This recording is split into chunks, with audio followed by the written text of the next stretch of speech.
The storm hit the Bitterhorn Range like God himself had lost his temper. Not the pretty kind of snowfall you see on Christmas cards.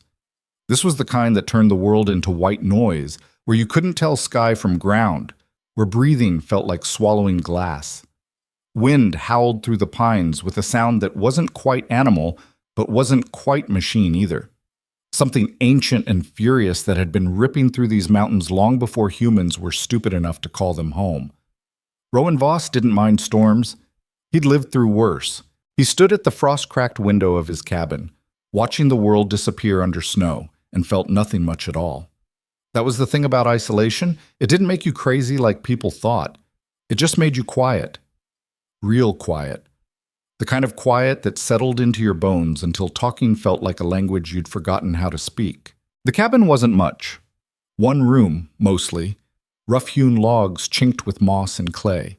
A stone fireplace that smoked when the wind shifted wrong. Traps hanging from the rafters like iron skeletons. Pelts stretched across the walls. Marten, fox, one massive wolf hide he'd taken 3 winters back during a lean season when everything with fur had vanished into the deep snow. He'd built this place 7 years ago with hands that shook from more than just cold. 7 years since the war ended. 7 years since he had walked away from everything that used to matter. The war hadn't been the worst part, honestly. War made sense in its own sick way. You knew who wanted you dead. You knew why. But what came after? The politics, the lies, the men in clean uniforms who'd never seen combat making decisions about who deserved what, that had broken something in him that all the bullets and blood couldn't touch. So he'd left. Walked away from rank, from pension, from the woman who'd promised to wait but hadn't. Walked until the mountains swallowed him whole. Now he trapped, hunted, kept his head down and his mouth shut. The valley town below, Black Hollow, might as well have been on another planet for all he cared about it. Once a month he'd trade pelts for supplies at a remote trading post near the pass, speaking maybe 10 words total to the old man who ran it. That was enough human contact for any sane person. The wind screamed, something in the darkness screamed back. Rowan's hand moved to the rifle mounted above the door before his brain fully registered what he'd heard. Reflex. 7 years in the mountains hadn't dulled that. He waited. Nothing. Just wind, probably. Or a cat. Mountain lions sometimes sounded almost human when they were fighting or mating. He'd learned not to investigate every strange noise in the night. The wilderness was full of sounds that didn't need explaining. But something about this one felt wrong. He pulled on his heavy coat, the one lined with rabbit fur that made him look twice as wide as he actually was. Wrapped a scarf across his face until only his eyes showed. Grabbed the rifle and a storm lantern that barely cut through the whiteout conditions. The cold hit him like a physical blow the moment he stepped outside. 40 below. Easy. Maybe colder with the wind. The kind of cold that could kill you in minutes if you weren't careful, could freeze your lungs if you breathed too deep. Snow drove sideways, stinging any exposed skin, piling in drifts that came up past his knees. He shouldn't be out in this. Nobody should. But that sound, there, again, not quite a scream, more like a moan, low and ragged, barely audible under the storm's roar, coming from somewhere near the ravine that cut through the eastern slope. That ravine was a death trap, even in good weather, a jagged wound in the earth where runoff had carved the rock into something vicious. Rowan almost turned back. Whatever was out there was probably already dead or dying or dangerous. None of those things were his problem. But his legs kept moving anyway, pushing through the snow with the kind of stupid stubbornness that had kept him alive through worse situations. The lantern swung wildly, throwing shadows that made the trees look like they were dancing. His breath came in short, controlled bursts. Each step was a negotiation with the wind. The sound came again, closer now. Definitely human. Definitely in pain. He found her 20 feet from the ravine's edge, half buried in a drift, curled into a ball that was probably the only reason she wasn't dead yet. At first he thought it was a corpse. Then she moved, just barely. A twitch. Her hand flexing in the snow like she was trying to grab onto something that wasn't there. Jesus Christ. The words came out muffled through his scarf. He dropped to his knees beside her, setting the lantern down, brushing snow away from what he could see of her. A woman. Young, maybe 30. Dark hair plastered to her skull, frozen in places. Her lips were blue. Her face was the color of old ice. She wore a thin dress, not even a proper dress, more like a nightgown, torn in several places and soaked through. No shoes. Her feet were so pale they looked almost translucent, and her wrists— Rowan grabbed one of her arms, turning it toward the lantern light. Bruises circled both wrists like bracelets, dark purple, recent, the kind of marks that came from rope. Or hands. Strong hands gripping hard enough to break skin in places. She wasn't out here by accident. "Can you hear me?" No response. Her eyes were closed, her breathing so shallow he had to put his ear near her mouth to confirm she was still pulling air. Minutes. She had minutes, maybe. Rowan didn't hesitate. Couldn't afford to. He shrugged out of his coat and wrapped it around her, scooped her up— she weighed almost nothing, just bones and cold skin— and started back toward the cabin. The storm fought him every step. Snow tried to bury them both. Wind howled like it was personally offended he was stealing someone it had already claimed. He didn't care. The cabin door slammed open. He kicked it shut behind him, laid her on the floor near the fireplace, which had burned down to coals while he was out. He fed the fire first— logs, kindling, anything that would burn hot and fast— until heat started pushing back against the cold. Then he looked at her. Really looked. She was maybe 5'5", thin, but not in a delicate way. More like someone who'd missed too many meals. Her hair was brown, though it was hard to tell under all the frost and dirt. Mid-30s, probably. Lines around her eyes that said she'd smiled once, maybe, or worried a lot. The dress she wore had been white at some point. Now it was gray with filth and torn in ways that made his stomach tight. One sleeve was ripped completely off. The hem was shredded like she'd been running through brush. Running. Those bruises on her wrists. The terror that clung to her even in unconsciousness. "Who the hell were you running from?" She didn't answer, obviously. He stripped off the wet dress— no point being modest when hypothermia was a coin flip away— and wrapped her in every blanket and fur he owned. Rubbed her hands and feet carefully, watching for signs of frostbite. Her fingertips were bad. Couple of toes, too. Black at the edges. She'd probably lose some, if she lived. If. Her breathing stayed shallow. Her pulse was thready under his fingers. He'd seen this before during the war. Soldiers pulled from freezing rivers or left in the snow overnight after ambushes. Some of them made it. Most didn't. He heated water on the fire, got it warm but not hot, and tried to get her to swallow small sips. Most of it dribbled down her chin. She was too far gone to swallow properly. "Come on," he muttered. "Don't quit on me now." Why he cared? He couldn't say. She wasn't his problem. Whoever she was running from, whatever mess she'd gotten herself into, that wasn't his fight. He'd stopped taking on other people's fights a long time ago. But he kept working anyway, kept the fire burning, kept checking her breathing, kept her alive. But goats. She didn't wake up that night, or the next day, or the day after that. Rowan found himself trapped in his own cabin with a dying stranger, watching the storm rage outside and wondering when the hell his life had gotten complicated again. The blizzard showed no signs of stopping. Snow had drifted halfway up the door. The windows were completely buried. Fine by him. He had supplies. Plenty of firewood stacked inside. Enough dried meat and flour to last weeks if he rationed smart. What he didn't have was medical training beyond basic field dressing. The woman's condition didn't improve. She developed a fever on the second day, started shaking so hard he thought she might break her own teeth. He piled more blankets on her, got her to swallow a little broth. Not much. Just enough to maybe keep her from starving to death while her body fought whatever infection was setting in. She talked in her sleep, not words exactly, more like sounds, whimpers, pleading noises that raised the hair on the back of his neck. Sometimes she'd thrash suddenly, arms flailing, and he'd have to hold her down so she didn't hurt herself. Her eyes would flutter open, but she wasn't seeing him, wasn't seeing anything real. Whatever she was seeing, it terrified her. On the third night, she screamed. Not the pain scream he'd heard in the storm. This was different, raw. The sound of someone being broken. Rowan grabbed her shoulders. Hey, wake up! Her eyes snapped open, wild, unfocused. She stared at him like he was the devil himself and started fighting, clawing at his face, his arms, making sounds that weren't quite words, Stop! I'm not, I'm not going to hurt you.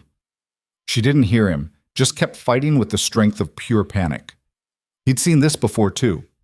Shell shock, they called it during the war. When your brain couldn't tell the difference between memory and reality anymore.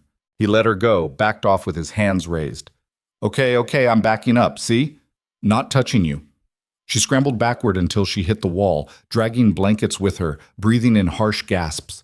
Her eyes darted around the cabin, door, windows, him, back to the door, like she was calculating escape routes. Where? Her voice cracked, barely more than a whisper. Where am I? My cabin, up in the Bitterhorns. Who are you? Name's Rowan Voss. I found you in the snow 3 days ago. You were half frozen. She stared at him. Her eyes were brown, he noticed, dark brown, almost black, sharp, even with fear clouding them.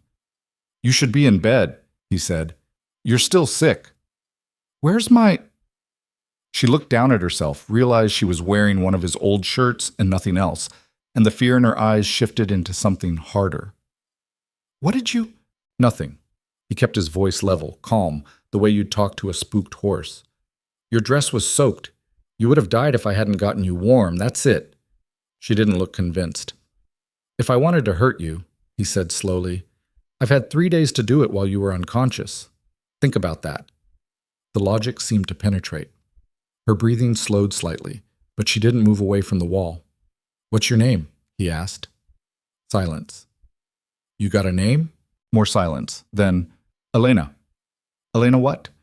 Just Elena. Fair enough. He wasn't in the business of pushing people to share more than they wanted. Well, Elena, you've got frostbite on your fingers and toes, bad fever, probably pneumonia setting in. You need to rest or you're not going to make it. Make it where? Through the week, probably. She laughed at that. Not a happy sound. More like something bitter and broken. Figures.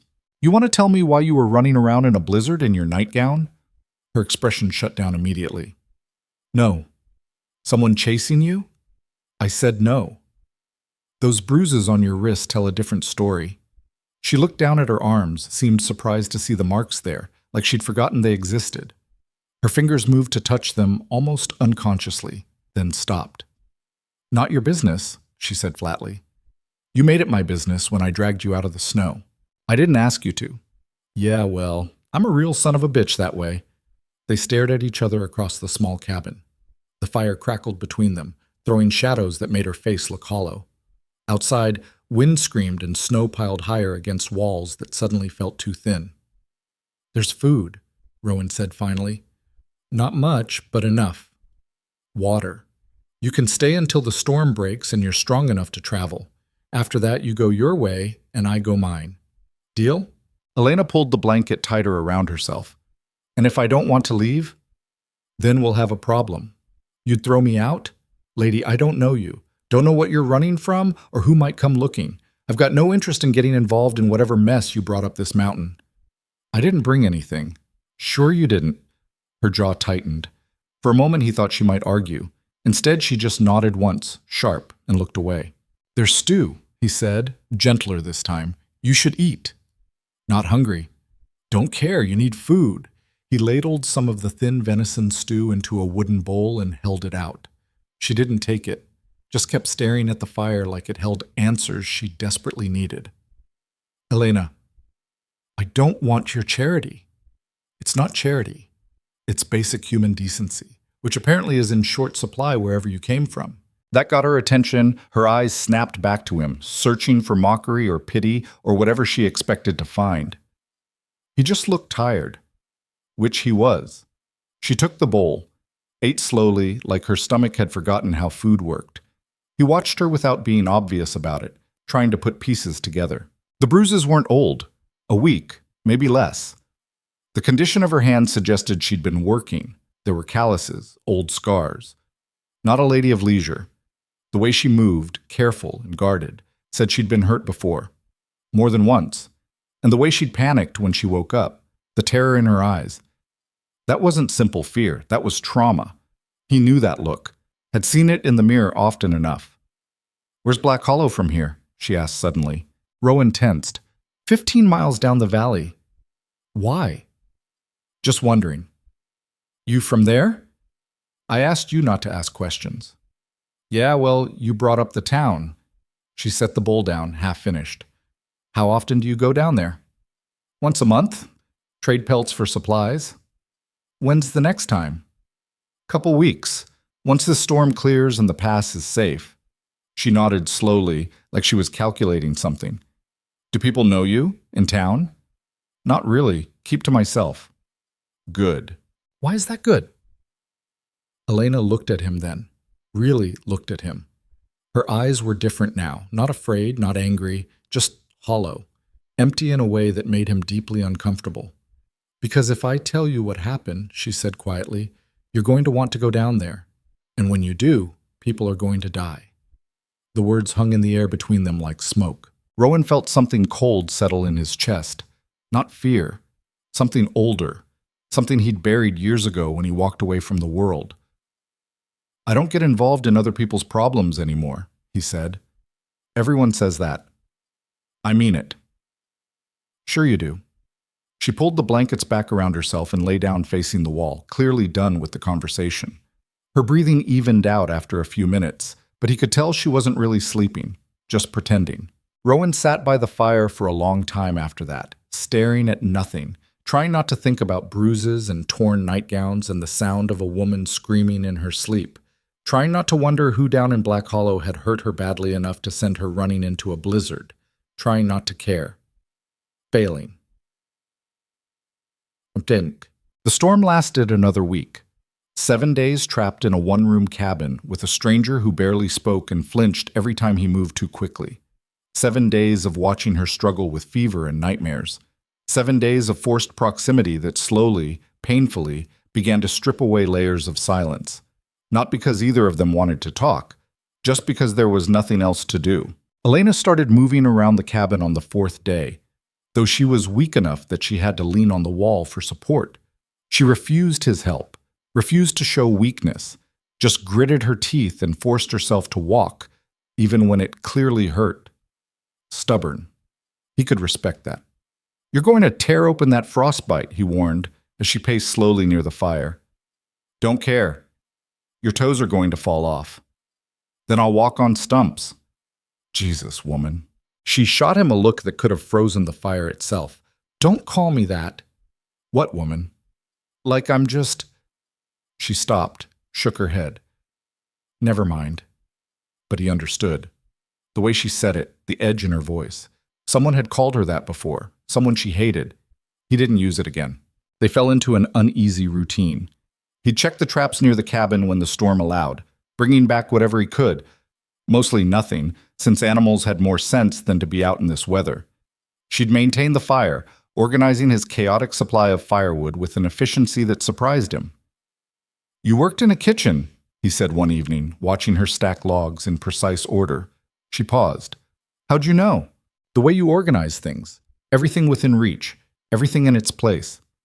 Worked a lot of places. Including Silas Granger's ranch? He regretted the question the moment it left his mouth. Elena went completely still. The log in her hand clattered to the floor. When she turned to look at him, her face was white. How do you know that name? Everyone knows Granger, biggest rancher in the valley. What else do you know? That he's rich, connected, sits on the town council, donates to the church. He paused. And that you look like you want to kill someone every time I mention Black Hollow. She didn't deny it, just stood there, breathing hard, hands clenched into fists. He's one of them, she said finally. One of the men who... She stopped, couldn't finish, didn't need to. Rowan felt that cold thing in his chest expand. How many others? Why does it matter? It doesn't. You said you don't get involved. I don't? Then why are you asking? Good question. He didn't have a good answer. Elena laughed bitterly. 6. There were 6 of them that night. Important men, respected men, men everyone in town loves and trusts. That's why you ran. I didn't run. Her voice went hard. I fought. I screamed. I went to the sheriff the next day, bruises still fresh, dress still torn. You know what he said? Rowan didn't answer. He said I must have been confused. Said Mr. Granger is a good man. Said maybe I'd had too much to drink and didn't remember things right. She was shaking now, not from cold. Then he suggested I leave town before I embarrassed myself further. So you left. I tried. Got as far as the North Road before they found me. 2 ranch hands. Said Mr. Granger wanted to talk. Said he was worried about me. She laughed again, that awful broken sound. They drove me out to an old line shack in the foothills. Said they'd bring Granger there, that we'd settle things quietly. But Granger never came.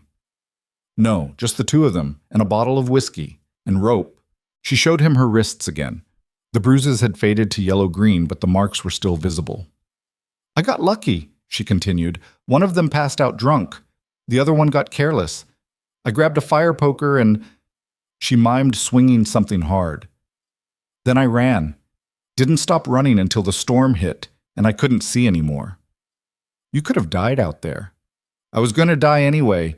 At least the cold would have been clean. The words sat between them like stones. Outside, the wind finally began to die. The storm was breaking at last. When are you going down there? Elena asked quietly. I'm not. Yes, you are. You don't know me. I know the look in your eyes when I told you what happened. I've seen it before. Men get that look right before they do something stupid and violent. I'm not that man anymore. Everyone's that man when pushed far enough. Not me. She studied him for a long moment. What happened to you? In the war, I mean. That's not fair? I just told you what 6 men did to me, and you think asking about the war isn't fair? She had a point. Rowan sighed, leaning back against the wall. I was a scout. Spent most of the war behind enemy lines, gathering intelligence. When it ended, I came back expecting medals and gratitude. What I got was politicians who wanted me to testify in their favor, lie about what I'd seen, help them rewrite history to make themselves look good. You didn't. No. I told the truth, and they made sure I paid for it, stripped my rank, denied my pension, spread rumors I was unstable, shell-shocked, dangerous. He looked at his hands. Maybe they were right. So you came up here? So I came up here. Elena nodded slowly. And now another person is asking you to do something that'll destroy your peace. I didn't say... You don't have to. I can see it. She was right. Damn her, she was right. Because despite everything, despite 7 years of isolation and deliberate apathy, despite building a life specifically designed to avoid caring about anything or anyone, he cared about this. About her. About the injustice of it. Even if I wanted to help, he said carefully, what exactly would you expect me to do? Shoot Granger? Burn down his ranch? The other 5 men too? Then what? Spend the rest of my life running? Or hang? I don't know. That's a hell of a thing to not know. I just know I can't let them keep doing this. To me. To whoever comes after me. Her voice cracked. There were others, Rowan. Before me. Girls who worked at the ranch and then just disappeared. Nobody talks about it. Nobody asks where they went. The valley just swallows them up and everyone moves on. You have proof? No, just whispers. Things other women told me when they thought no one was listening. Then there's nothing to be done. There's always something to be done. Not without proof. Not against men that powerful. Elena stood up, swaying slightly, and walked to the window. She scraped frost away with her fingernail, staring out at the clearing storm. My mother used to tell me, she said quietly, that the world only changes when someone finally gets angry enough to break it. Everyone else just accepts things as they are and calls it wisdom. Your mother sounds dangerous. She was. Until they broke her too. The implication hung in the air. Rowan stood up, suddenly needing to move, needing to do something other than sit here and absorb this woman's pain. Storm's clearing. I'll check the pass tomorrow. If it's safe, you can leave in a couple of days. Where would I go? Anywhere but here. They'll find me eventually. Then you run again. I'm tired of running. Then what do you want? Elena turned to look at him. Her eyes were hard now, certain. I want them to be afraid for once. I want them to look over their shoulders and wonder when someone's coming for them. I want them to lose sleep, lose their appetites, lose everything they stole from me and every other woman they touched. That's called revenge. No. She shook her head. Revenge is personal. This is bigger than me. Still sounds like a good way to get yourself killed. Probably. And you're okay with that? Are you okay with doing nothing? The question hit harder than it should have, because no, he wasn't okay with it. Hadn't been okay with it since the moment she'd whispered those names through chattering teeth, since the moment he'd seen the bruises, the terror, the absolute conviction that no one would help her. But wanting to help and actually helping were two very different things. One required feeling something, the other required doing something. And he'd spent 7 years very deliberately not doing anything that mattered. Get some rest, he said, avoiding the question entirely. We'll talk about this when you're stronger. There's nothing to talk about. I know you're not going to help. Nobody helps. She lay down on the pile of furs he'd made into a rough bed, turning her back to him again. Rowan stood by the fire for a long time after that, watching shadows dance on the walls and trying to remember why he'd come up to this mountain in the first place, trying to remember what it felt like to not care. Failing again. The past cleared on the 8th day. Rowan woke before dawn to silence. Not the oppressive roar of wind, but actual, genuine silence. The kind that meant the storm had finally moved on. He dressed quickly, grabbed his rifle, and stepped outside. The world had been remade. Snow lay in pristine drifts that came up past his waist in places. The pine trees bowed under the weight of it, branches forming white archways that caught the early light. The sky was that particular shade of blue you only get after a serious storm, hard and clear and cold enough to hurt your lungs. Beautiful, in a way that didn't care if you appreciated it or not. He walked the perimeter of the cabin, checking for damage. A few shingles had blown off the roof. One of his trap lines had been completely buried, but overall, they'd weathered it well. When he got back to the cabin, Elena was awake, sitting by the fire with a blanket wrapped around her shoulders. "It's done," she said, not looking at him. "The storm?" "Yeah." "No, me. Being here. I can leave now, right?" He set the rifle down. "Pass is clear. Still dangerous, but passable if you're careful." "Good." She stood up, started gathering the few things she'd accumulated, his old shirt, some spare socks, a piece of rope she'd been using as a belt. Moving with purpose now, ready to leave. Rowan watched her and felt something shift in his chest. "Where will you go?" "Don't know. West, maybe? There's supposed to be mining towns across the next range, places where nobody asks too many questions. Those places are rough." "Rougher than what I left behind?" "Fair point." She pulled on his boots, too big for her but better than nothing, and wrapped herself in the heavy coat he'd given her. She looked small in it, young, vulnerable in a way that made him deeply uncomfortable. "Thank you," she said stiffly, "for not letting me die." "Don't thank me yet. You've got a long walk ahead. I'll manage." "Yeah, I'm starting to believe you might." She almost smiled at that. Almost. Then she walked to the door, pulled it open, and stood there for a long moment, staring out at all that snow and empty wilderness. "Elena." She didn't turn around. "If you make it to a town called Silver Ridge, there's a woman there who runs a boarding house. Name's Margaret Cross. Tell her Rowan Voss sent you. She'll give you a room, no questions asked." Now Elena did turn, surprise clear on her face. "Why would you—" "Because Margaret saved my life once, and she's still waiting for me to pay that debt forward. I know you don't need charity, but sometimes accepting help isn't about need. It's about letting someone else not feel completely useless." She stared at him. Something shifted in her expression, not gratitude exactly, but recognition, like she'd just realized he understood more than she'd given him credit for. "Silver Ridge," she repeated. "Margaret Cross." "Yeah." "Okay." She stepped out into the snow, took 3 steps, stopped. Stood there with her back to him, shoulders rigid, breathing hard. "I can't," she said quietly.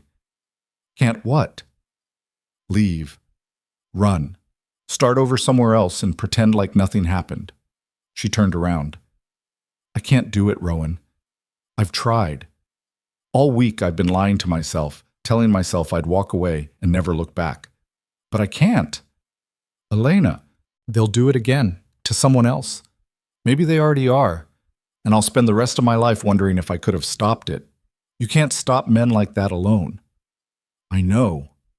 The implication hung between them. Rowan felt the last of his resistance crumble. Not because she'd convinced him with logic or argument, But because standing there in his too big coat with frostbitten feet and bruises still visible on her wrists, Elena Mercer looked like every person he'd ever failed to save during the war. And he was so goddamn tired of failing people.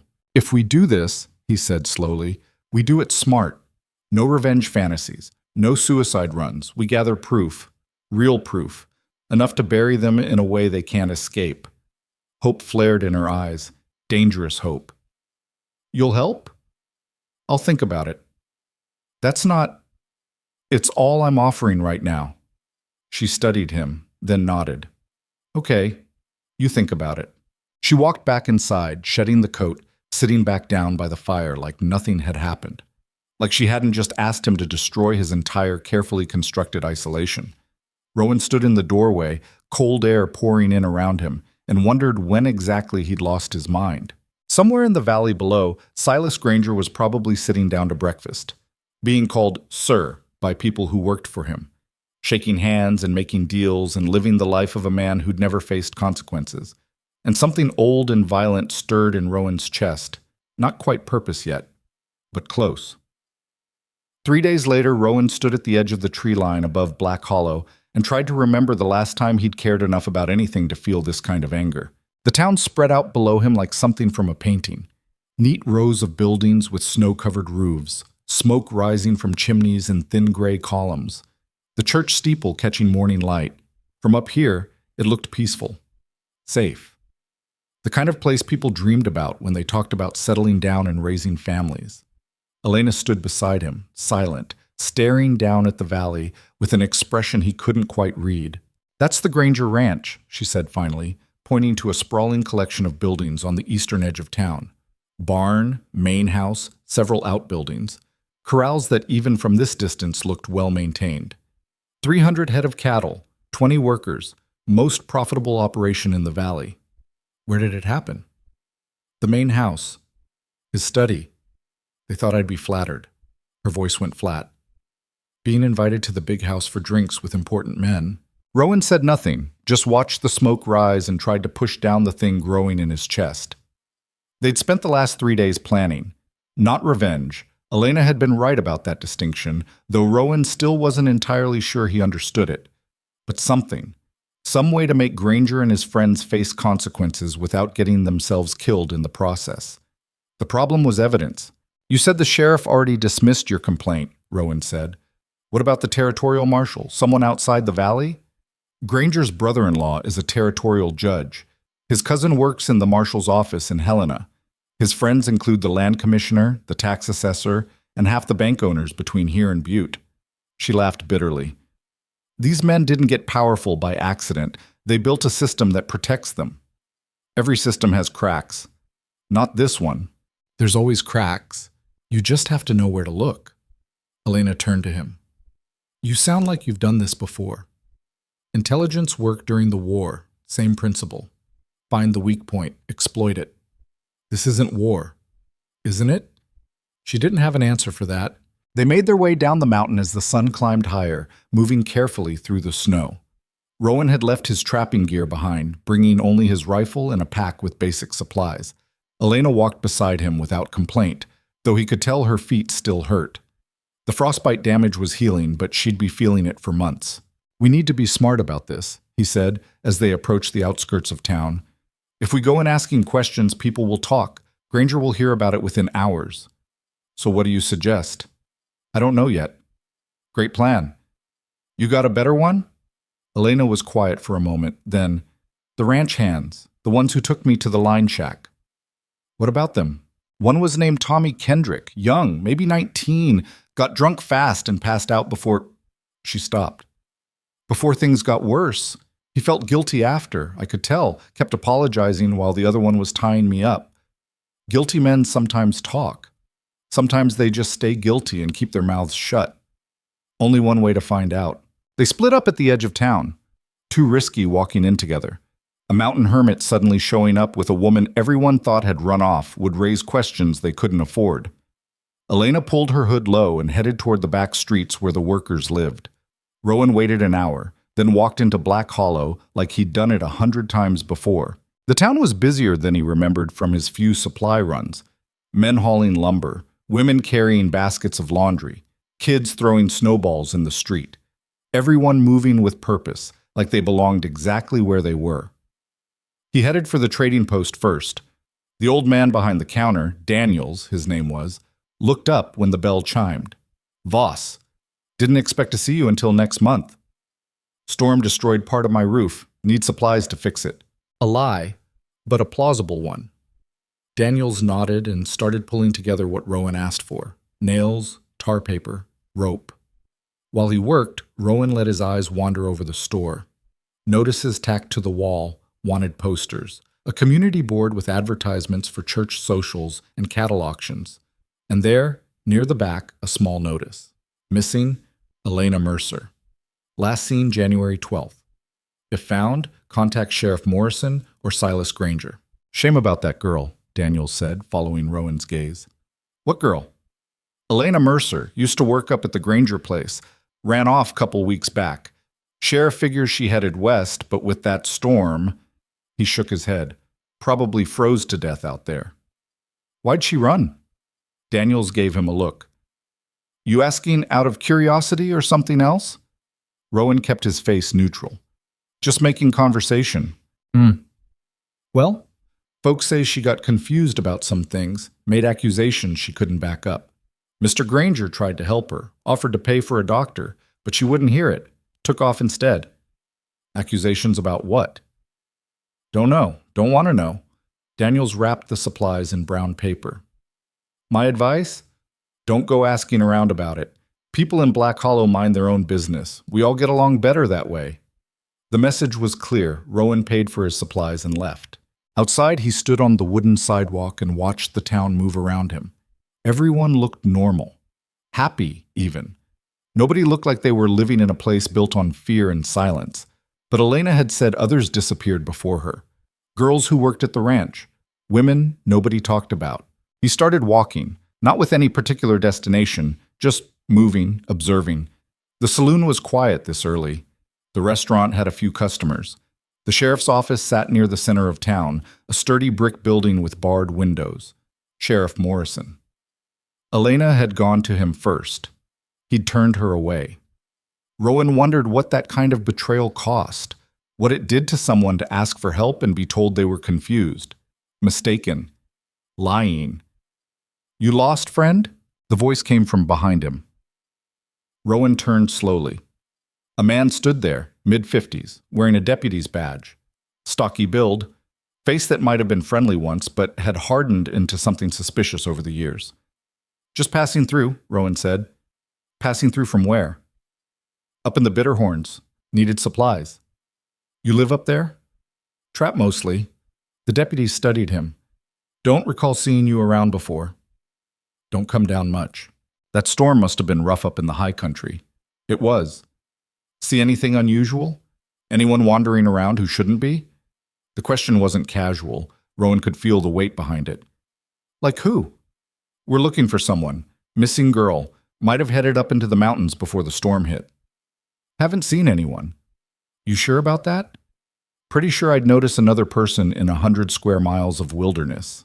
The deputy's eyes narrowed slightly. What'd you say your name was? Didn't. I'm asking. Rowan Voss. The deputy pulled out a small notebook, wrote something down. And where exactly is your cabin, Mr. Voss? North Ridge, near the old survey marker. More writing. You'll let us know if you see anyone, won't you? Sure. Good. Because helping a fugitive is a crime, even if you don't mean to. She's a fugitive now. The deputy's expression didn't change. She's wanted for questioning regarding some theft up at the Granger Ranch. Among other things. Other things? Right. I'll keep an eye out, Rowan said. You do that. The deputy walked away, but Rowan could feel eyes on him for the next 10 minutes. He forced himself to move casually, not rushing, not looking over his shoulder. Just another trapper getting supplies before heading back to the mountains. But his mind was racing. They were looking for Elena, actively looking, and they'd just taken his name and location. If she showed up anywhere near him, they'd know exactly where to find her. He needed to find her, now. He worked his way through the back streets, staying away from the main thoroughfare, looking for the workers' district Elena had mentioned, The houses here were smaller, shabbier. Laundry lines strung between buildings, kids playing in dirty snow, men standing in small groups, smoking, talking in low voices. No sign of Elena. Rowan was starting to worry when he spotted her, sitting on the steps of a rundown boarding house, talking to a young man who couldn't have been older than 20. Tommy Kendrick, if Rowan had to guess. He kept walking, didn't acknowledge her, circled the block, and came back from a different angle. By the time he returned, Elena was alone. "We need to go," he said quietly as he passed. She stood up without question, fell into step beside him. They walked in silence until they reached the edge of town where the buildings thinned out and the forest began. "Deputy stopped me," Rowan said. "Asked about a missing girl. They're looking for you." "I know. Tommy told me. They're calling it theft now, saying I stole money and valuables from Granger." "Did you?" "Of course not.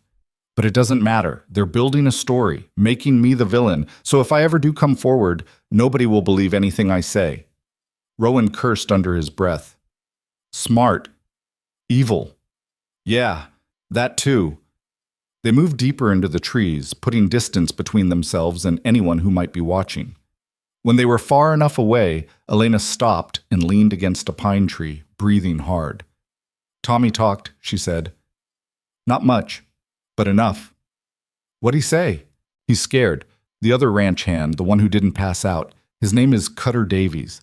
Tommy says Cutter's been bragging to the other workers, saying I got what I deserved, saying Mister. Granger handles problems the way a real man should. We need to get to Cutter." "We can't.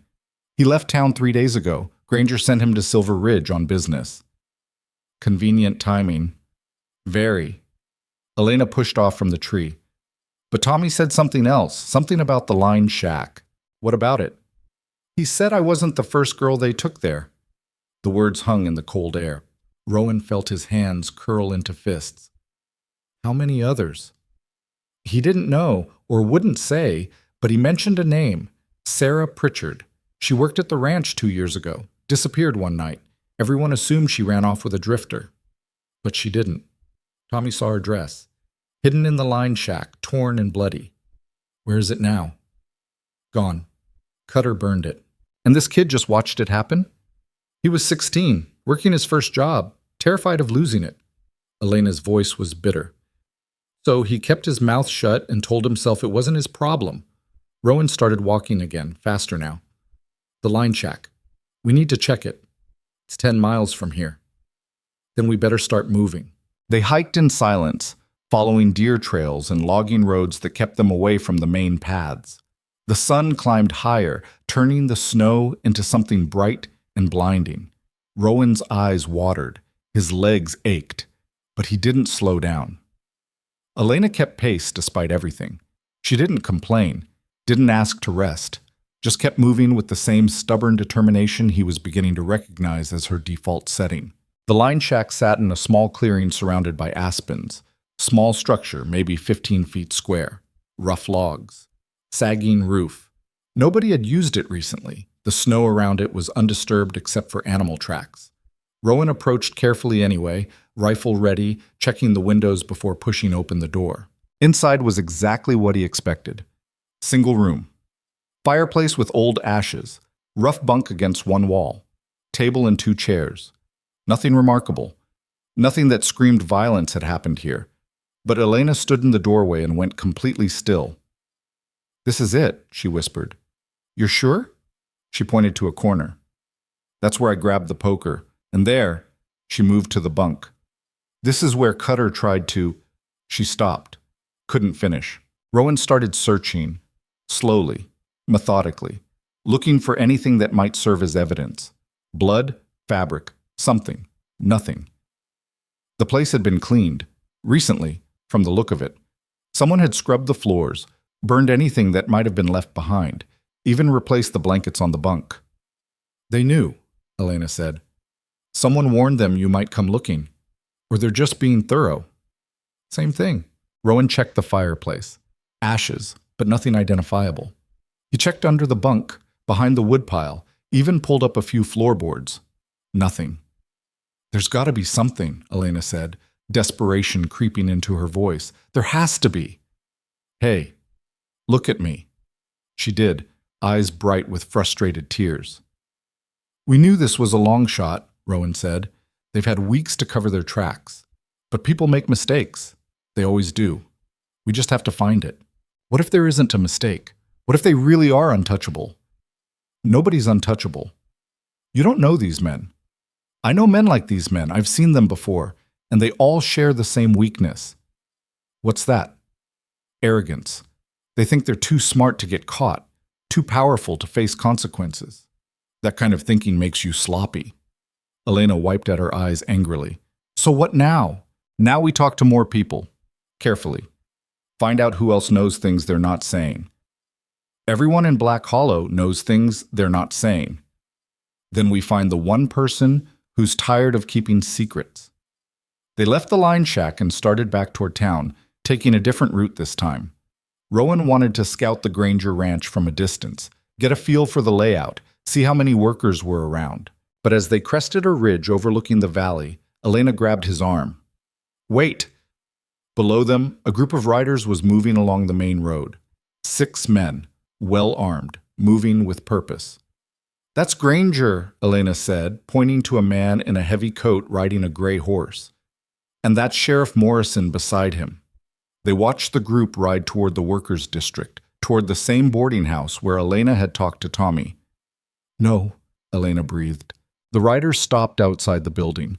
Morrison dismounted, walked up the steps, knocked on the door. A minute later, he came back out with Tommy between 2 men who were definitely not being gentle about it. Even from this distance, Rowan could see the kid was terrified. They know he talked to me, Elena said. Looks that way. We have to help him. We can't. Not now. Not against 6 armed men with the sheriff backing them. They'll hurt him. Probably. And you're okay with that? No. But running down there and getting ourselves killed won't help anyone. Elena's hands were shaking. This is my fault. I shouldn't have... Stop. This is Granger's fault. Morrison's fault. The fault of every person in that town who knows what's happening and does nothing. Rowan grabbed her shoulders. You didn't make these men evil. You just stopped pretending they weren't. That doesn't help Tommy. No, it doesn't. They watched as the riders headed out of town, Tommy still between them, heading toward the Granger Ranch. The horses moved at a walk, unhurried, like they had all the time in the world. We're going after them, Elena said. Not in daylight, not with 6 men. Then when? Tonight, after dark. We'll scout the ranch, see where they're keeping him. And then? Then we figure out our next move. Elena looked like she wanted to argue, but she just nodded, jaw tight, and they started moving again. The next few hours passed in tense silence. They circled back into the forest, found a spot with good visibility of both the town and the ranch, and waited. Rowan watched the patterns of activity, workers coming and going, wagons being loaded, smoke from various buildings indicating where people were concentrated. Elena sat against a tree, arms wrapped around her knees, staring at nothing. Tell me about the others, Rowan said finally. What? The other women. The ones who disappeared. What do you know about them? Elena was quiet for a long moment. Sarah Pritchard was first, like I said, 2 years ago. There was a girl before her, Mary something, but that was before my time. Rumor was she got involved with a married man and ran off. But the timeline never made sense. How many total? 4 that I know of for sure, maybe more going back further. All from the ranch? No, Sarah was. Another girl, Annie Cole, worked at the hotel. One was a schoolteacher's daughter. They all had one thing in common, though. What? They were alone. No family in the area, or their families were too poor or too scared to make trouble. People nobody would fight for. Until you. I'm not special. You survived. You fought back. That's special enough. Elena looked at him. Why are you doing this? What do you mean? Helping me. You don't know me. You made it clear you don't want to be involved in anyone's problems. So why are you here? Rowan considered the question.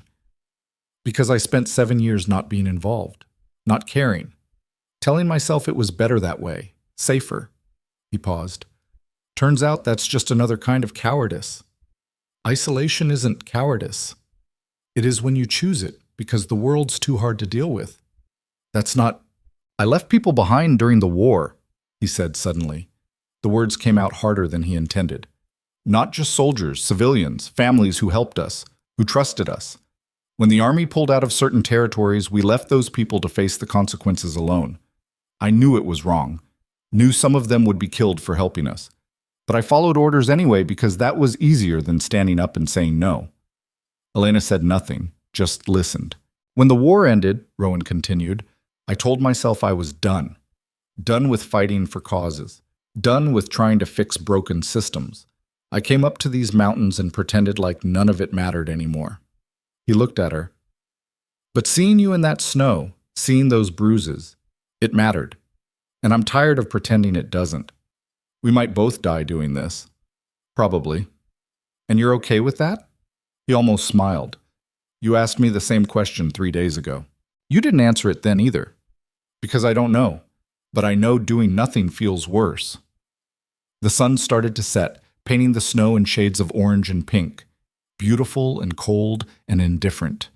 Down in the valley, lights began appearing in windows.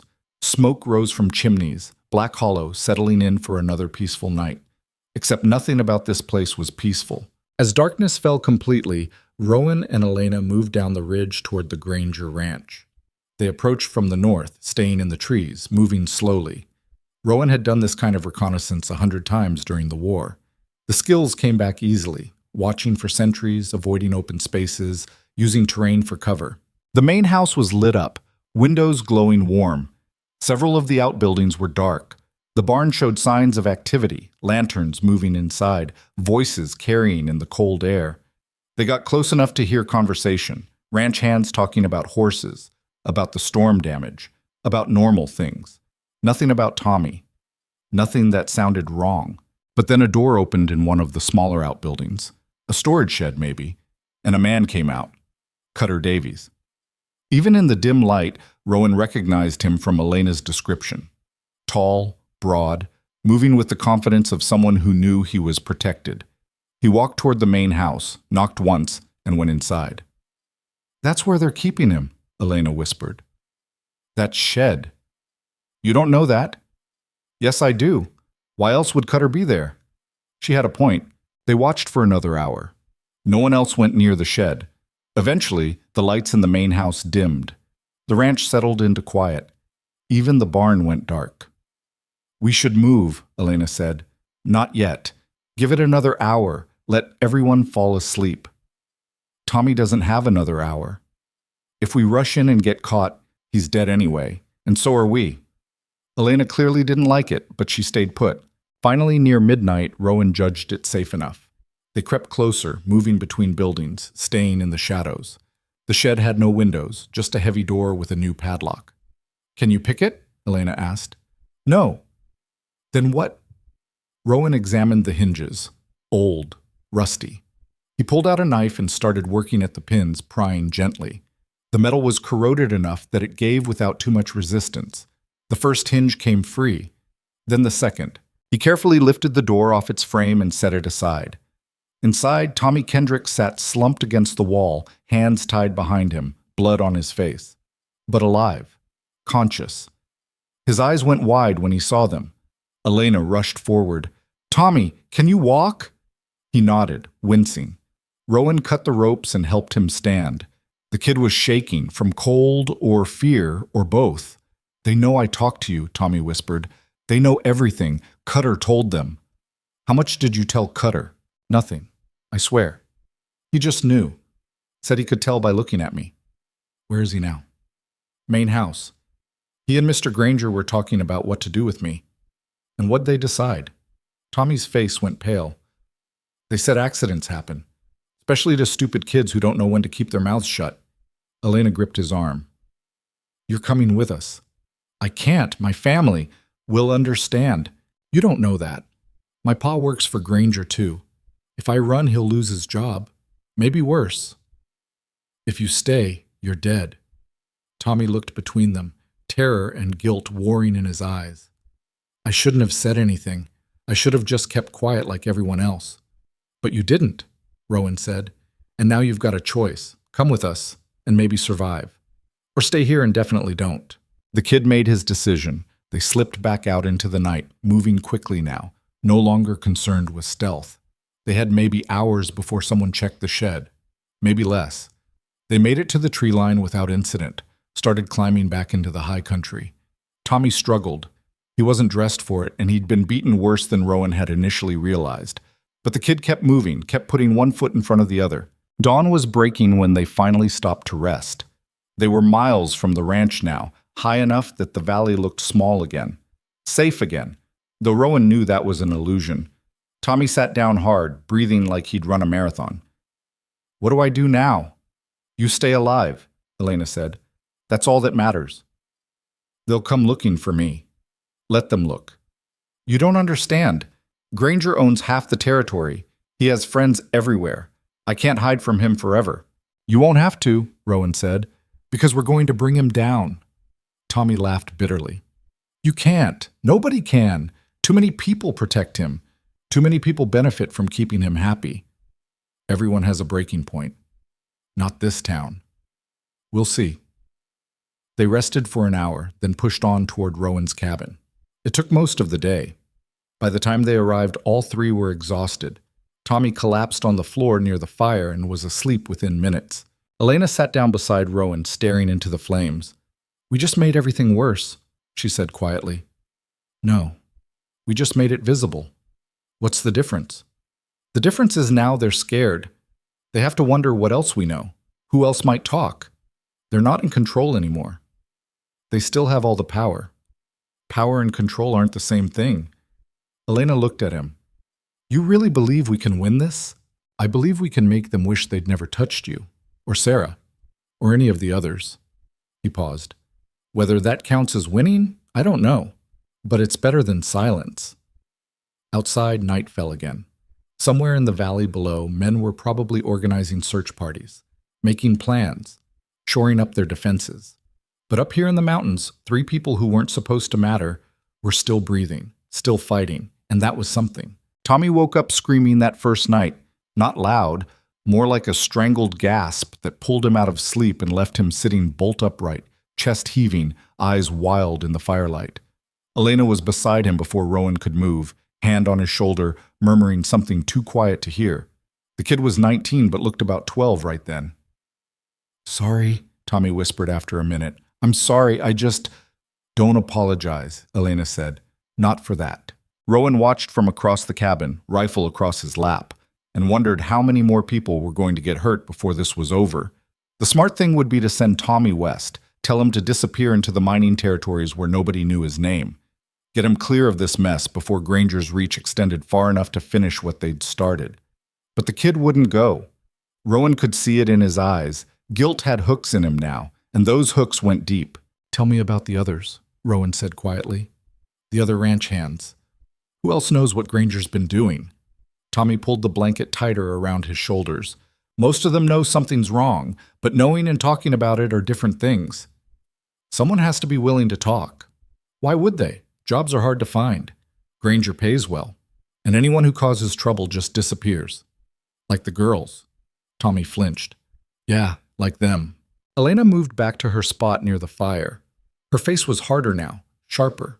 The soft edges that fear had worn into her were being replaced by something else. Anger, maybe, or purpose. Rowan couldn't tell which, but he recognized the shift. He'd seen it in soldiers during the war, that moment when survival stopped being enough and they decided to fight back. "What about Granger's wife?" Elena asked suddenly. "Margaret, does she know?" Tommy's expression went complicated. "Mrs. Granger's different. She doesn't come around the ranch much. Stays in town mostly, at their other house. I heard she and Mr. Granger don't really talk anymore." "Since when?" "Couple years, maybe? There was some kind of fight, after Sarah disappeared." Tommy paused. "I overheard one of the older hands say Mrs. Granger asked too many questions. That's when Mr. Granger moved her to the townhouse." Rowan leaned forward. "She suspected something. Maybe, I don't know." "Where's the townhouse?" "Center of Black Hollow. Big place. Can't miss it." Elena was already shaking her head. "We can't just walk up and knock on her door." "Why not?" "Because she's married to the man who tried to kill me. She's not going to help us." She might if she knows what he's really done. Or she'll turn us in the second we show our faces. Tommy cleared his throat. She comes to the general store on Thursdays, always alone, same time, same routine. How do you know that? My ma works there sometimes. Says Mrs. Granger is real particular about her shopping. Won't let anyone help her. Just wants to be left alone. Rowan stood up, started pacing. The cabin felt too small suddenly, too confining. His mind was working through scenarios, calculating risks. Margaret Granger was a variable he hadn't considered. A crack in the armor, maybe, if she could be convinced to turn against her husband. But Elena was right to be cautious. Approaching her meant exposing themselves. And if she stayed loyal to Granger, they'd lose whatever advantage surprise had given them. Thursday's 2 days away, Rowan said finally. We watch her first. See if she's really alone. See if there's any sign she might be receptive. And if she's not, then we find another way. The next morning brought fresh snow and colder temperatures. Rowan checked his trap lines while Elena and Tommy stayed in the cabin, preparing what little supplies they had. When he returned hours later, his hands were numb and his catch was pathetic. One scrawny rabbit that barely seemed worth the effort. Food was becoming a problem. He'd planned his winter stores for one person, not 3. They'd need to ration carefully, or someone would have to risk going back down to the trading post. And that someone couldn't be Elena or Tommy. Both had prices on their heads now, official or otherwise. He gutted the rabbit outside, working mechanically while his mind churned through complications. They needed leverage, real leverage. Something that would force people in Black Hollow to choose between protecting Granger and protecting themselves. The problem was everything led back to the same dead end. No proof, no witnesses willing to testify, no authority figure outside the valley they could trust. When he came back inside, Elena was writing something on a piece of old paper she'd found. Her handwriting was careful, precise. Educated, Rowan realized. She'd had schooling somewhere, somehow. What's that? He asked. Names. Everyone I can remember who worked at the ranch when I was there. Everyone who might have seen something. How many? 23. But most of them won't talk. They're too scared or too invested in keeping their jobs. Some of them have families, Tommy added. Kids. They can't afford to lose that income. Rowan looked at the list. 23 people who knew something was wrong and did nothing. He wanted to be angry at them, wanted to judge them for their cowardice. But he'd been one of them once. Someone who saw injustice and turned away because getting involved was too expensive. What about Granger's business partners? He asked. The other men Elena mentioned, the ones who were there that night. Elena's jaw tightened. William Crane owns the timber mill. James Hadley runs the bank. Robert Chen has the freight company. Thomas Vickers is the land assessor. And Martin Sheffield is on the town council with Granger. That's 5. You said 6. The 6th was Sheriff Morrison. Of course it was. Tommy shifted uncomfortably. Mr. Crane's son died last year. Logging accident. Some people said it wasn't really an accident, but nobody could prove anything. What do you mean? Elena asked. The son, Jacob, he'd been asking questions about missing women, talking to families, making noise. Then a tree fell wrong during a routine cut and crushed him. Tommy shrugged. Could have been bad luck, or could have been a message. Rowan felt that cold thing in his chest expand. These men don't just cover for each other, they enforce silence. However they have to, Elena said quietly. The cabin fell silent except for the fire crackling.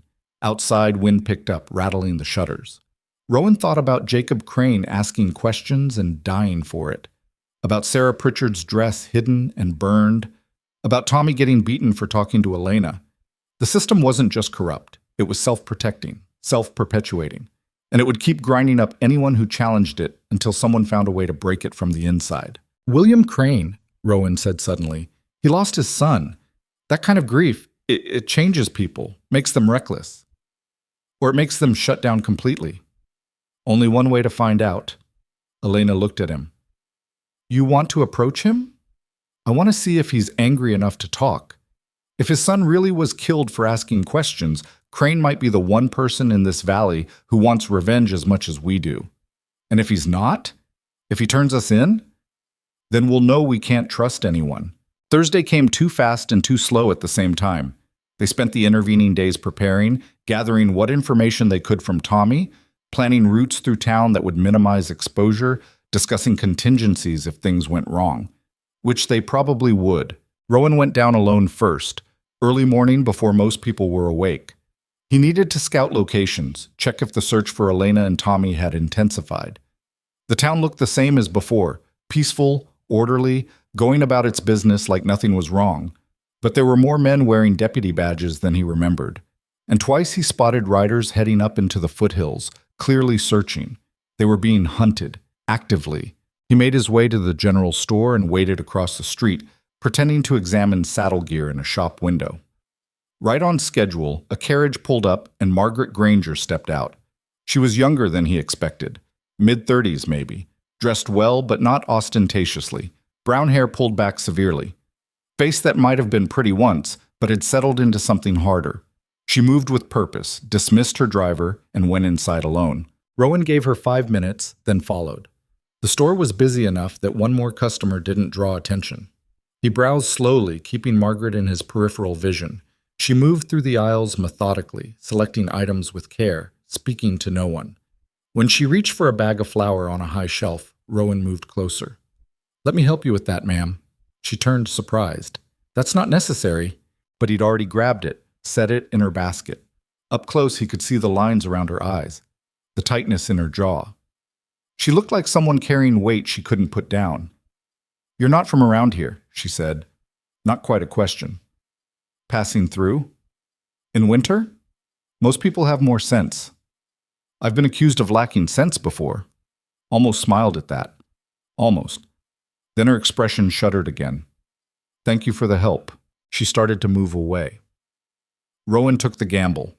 "Your husband's looking for someone." She froze, turned slowly. "Excuse me?" "Girl named Elena Mercer. Heard she used to work at your ranch." Margaret's face went carefully blank. "I don't discuss my husband's business with strangers. Even when that business involves hurting women?" The slap came fast, cracked across his face hard enough to make his ears ring. Half the store went quiet, turning to stare. Margaret's eyes blazed with something between fury and fear. "How dare you?" she hissed. "My husband is a respected member of this community. Whatever lies that girl told, she didn't lie. You don't know that." I found her half frozen in the mountains, bruised, terrified, running for her life. Margaret's composure cracked, just for a second. But it was enough. Rowan saw the truth in her eyes. She knew. Maybe not everything, but enough. "You need to leave," she said, voice shaking. "Now, before I call the sheriff." "Your husband and the sheriff are friends. Good friends. Were friends the night they—" "Stop. You know something's wrong. You've known for years.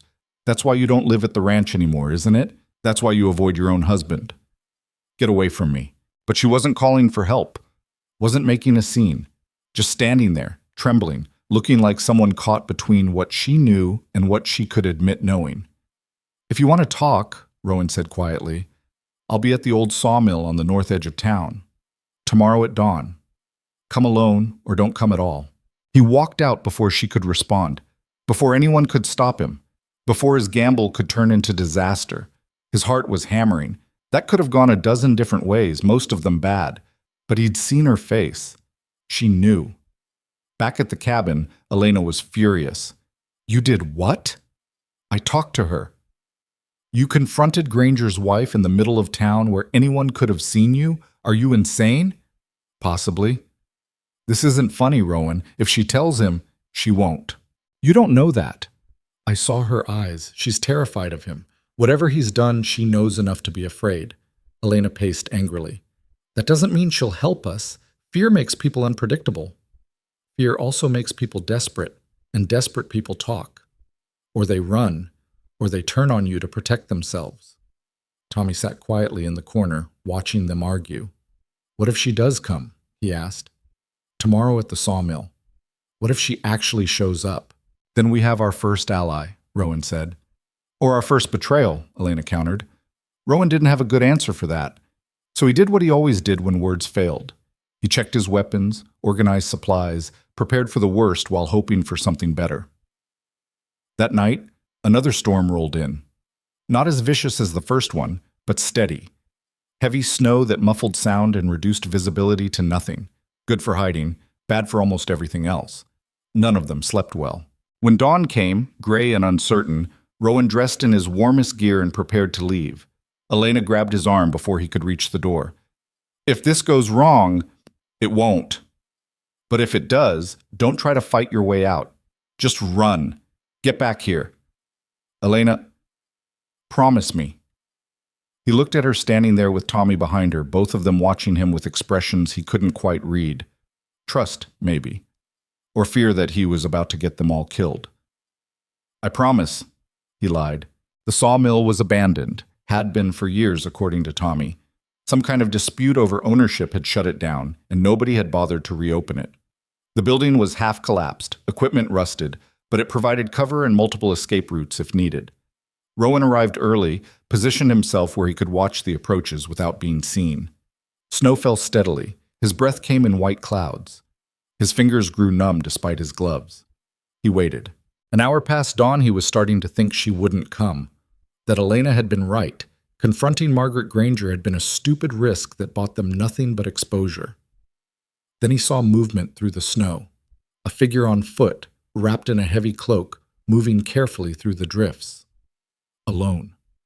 When she got close enough, he recognized Margaret's face beneath the hood. She'd come. Rowan stepped out where she could see him. She stopped, one hand going to something hidden in her cloak. A weapon, probably. Smart woman. You shouldn't have come, she said. Neither should you. I'm not here to help you. Then why are you here? Margaret's face was pale, exhausted, like she hadn't slept either. Because I need to know if what you said is true. About Elena Mercer. It's true. How do I know you're not lying? She could have told you anything, made up stories to... She had rope burns around both wrists, bruises that matched handprints. She nearly died of hypothermia running through a blizzard in a nightgown. Rowan took a step closer. That's not a story someone makes up. Margaret's composure cracked further. My husband, Silas, he's not... She stopped, couldn't finish. He's not what? A monster? Because that's what the evidence suggests. You don't understand the pressure he's under, running the ranch, the town council, all his business interests. Sometimes men make mistakes when they're... Don't, Rowan's voice went hard. Don't make excuses for him. I'm not making excuses. I'm trying to explain. There's nothing to explain. Either you believe he's capable of this, or you don't. Margaret pulled her cloak tighter. Snow caught in her hair, melted on her face. She looked like someone drowning in slow motion. There was a girl, she said finally. 3 years ago, Sarah. She worked in our kitchen. Sweet girl, quiet. One morning, she was just gone. Silas said she'd run off with a traveling salesman, but her things were still in her room, her savings hidden under the mattress. And I found... She stopped. Found what? Blood. On one of Silas's shirts. He said he'd cut himself working, but the amount... Her voice broke. I knew. I didn't want to know, but I knew. And you did nothing. What was I supposed to do? Go to the sheriff, James Hadley. They're all his friends. They all... She looked at him with desperate eyes. You have to understand. I have no power here. No money of my own. No family to run to. If I accused him, they'd call me hysterical, unstable. They'd lock me away and that would be the end of it. So you just stayed quiet. I stayed alive. Tears now, freezing on her cheeks. I'm not proud of it, but I stayed alive. Rowan felt his anger deflate slightly. Because he understood. He hated it, but he understood. Survival sometimes meant compromise. Sometimes meant silence. He'd made those calculations himself during the war. Elena's not the first, he said quietly. And she won't be the last unless someone stops him. I know. Then help us. How? I have no proof. No evidence, just suspicions and a blood-stained shirt I burned years ago because I was too afraid to keep it. You know where he keeps his business records? His ledgers. There has to be something in there. Payments, correspondence, something that connects him to the disappearances. Margaret laughed bitterly. You think he keeps records of his crimes? Silas is many things, but he's not stupid. Everyone leaves a trail, even careful people. She was quiet for a long time, staring at nothing. When she spoke again, her voice was different, harder. There's a safe in his study at the ranch house. I don't know what's in it, but he guards it obsessively, gets angry if anyone even asks about it. Can you get into it? No, only Silas has the combination. Then we'll have to find another way. There is no other way. The safe is embedded in the wall. You'd need dynamite to open it without the combination. Rowan's mind was already working. Where exactly in the study? Behind a painting of his father. But you can't just walk into the ranch. And does he keep a schedule? Times when he's definitely away from the house? Margaret hesitated. Tuesday afternoons, he meets with the town council, usually gone for hours.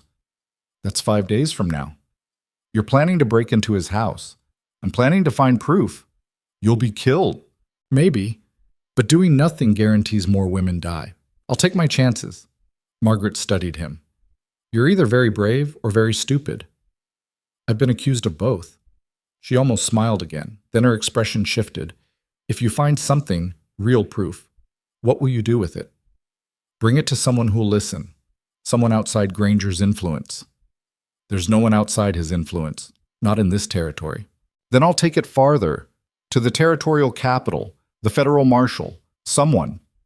They'll kill you before you get that far. They can try. Margaret reached into her cloak and pulled out a folded piece of paper. This is a map of the ranch house.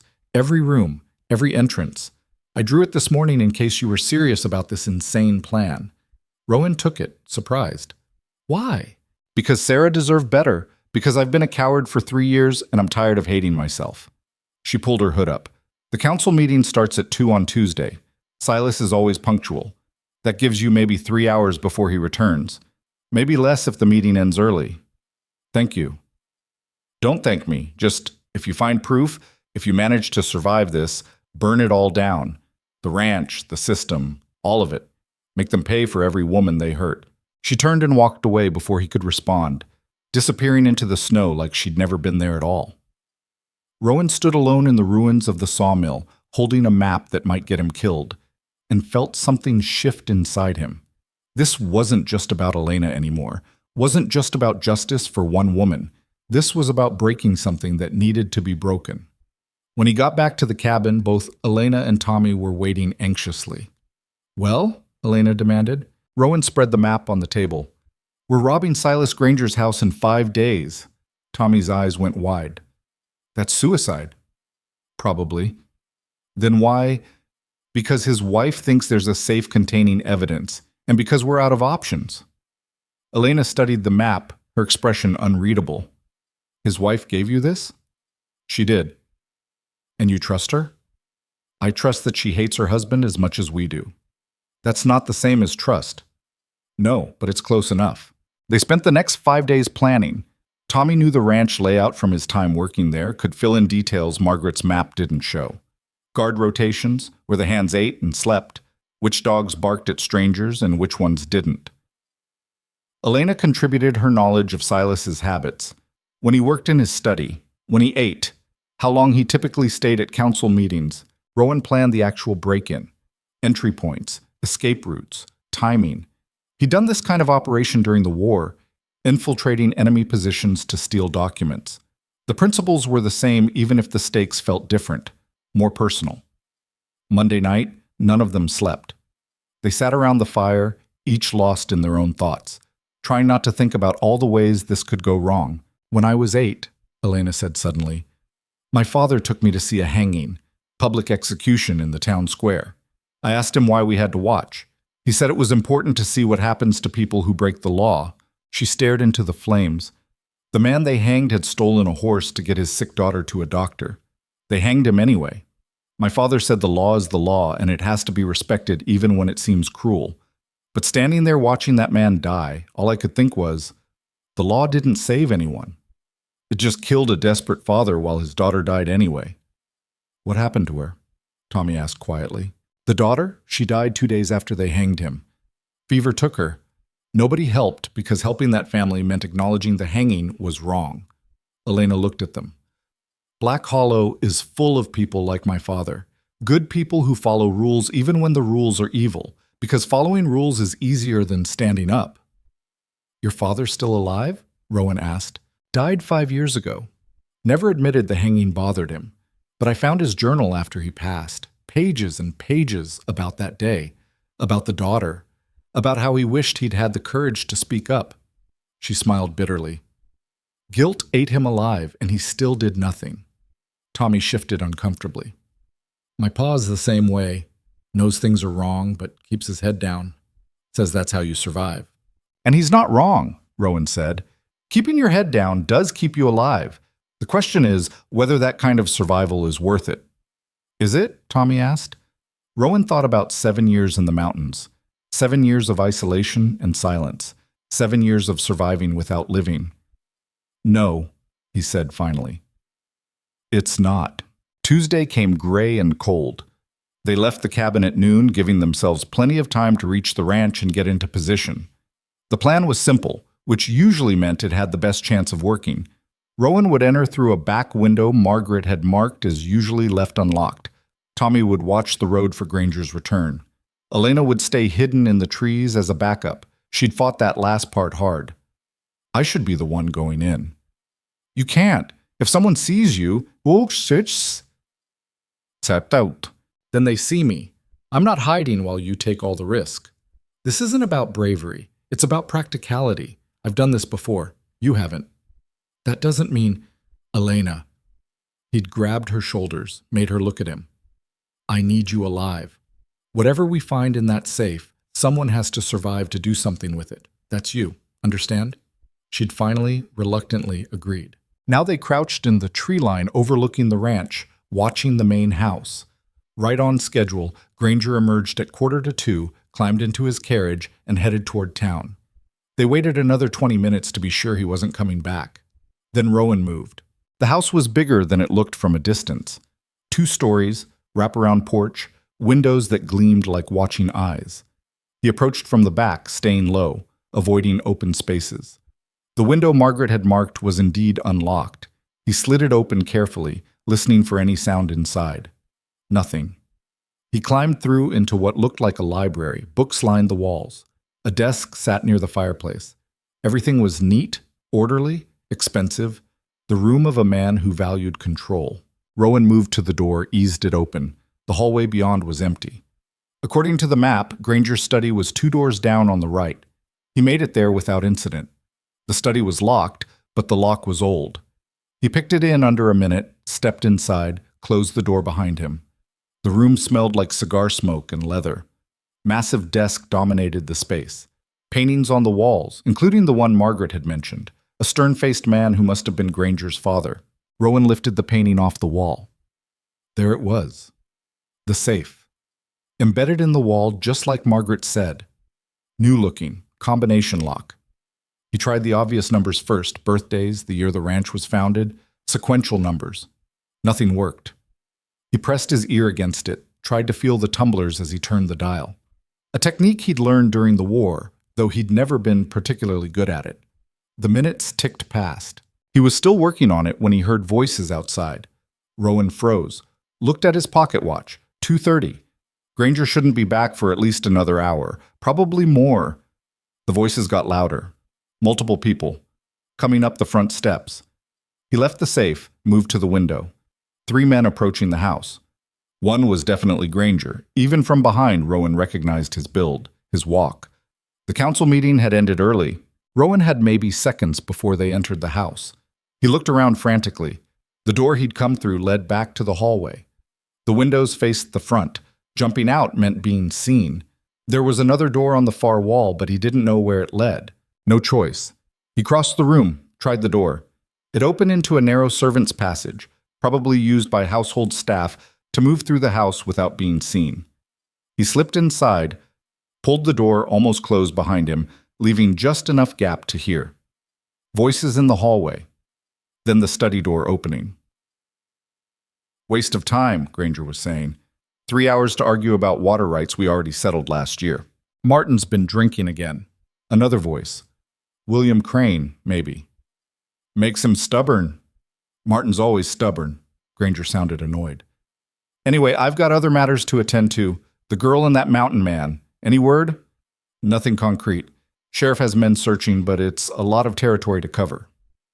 Double the reward. Someone will talk. Silas, maybe we should... Should what? Let her destroy everything we've built? Let some nobody trapper make fools of us? I'm just saying this is attracting attention we don't need. Then we end it quickly. Find them. Deal with them. Move on. Footsteps moving around the study. Rowan held his breath, praying they wouldn't notice the painting hanging crooked, the marks on the safe where he'd been working. You worry too much, William, Granger said. This will blow over like everything else. Towns have short memories when you give them reasons to forget. And the Kendrick boy? What about him? He's still missing. His father's asking questions. His father needs to remember who pays his wages. Granger's voice went hard. The boy made his choice. If he's smart, he'll stay lost. If he's not... He didn't finish the sentence, didn't need to. More footsteps, a cabinet opening, the clink of glass on glass. Have a drink before you go? Can't. Catherine's expecting me. How's your wife? The same. Crane's voice was bitter. Still mourning Jacob, still asking questions about the accident. Accidents are tragic, but they happen. Do they? A pause. Sometimes I wonder if you arranged that accident, Silas. If my son got too close to something you needed buried. The temperature in the study seemed to drop. Are you accusing me of murdering your son, William? I'm saying I've had a lot of time to think. About Sarah. About the other girls. About how my boy started asking questions and suddenly a tree fell wrong. You're drunk. I'm sober for the first time in a year, and I'm tired of pretending I don't see what you are. A longer pause. Rowan barely breathed. What I am, Granger said softly, is the man keeping this valley prosperous, keeping families employed, keeping order. If a few unfortunate incidents occur in the process, that's the price of civilization. That's not civilization, that's tyranny. Call it whatever helps you sleep at night. But remember who has the power here. Remember what happened to people who forgot that. Is that a threat? It's a reminder. Now get out of my house. Footsteps, a door slamming, then silence. Rowan waited, counting his heartbeats. After what felt like forever, he heard Granger leave the study, his footsteps receding down the hall. Still, Rowan waited. 5 minutes. 10. Making sure the house was truly empty before he risked moving. Finally, he eased out of the servants' passage. The study was empty. He went straight to the safe, but his hands were shaking now, and his concentration was shot. He'd heard too much, understood too much. They'd killed William Crane's son. They'd kill anyone who got in their way. He forced himself to focus, tried the combination again. Nothing. The clock was ticking. He'd been in the house too long already, used up his margin of error. One more try. He closed his eyes, let his fingers work by feel, listening for the subtle clicks as the tumblers aligned.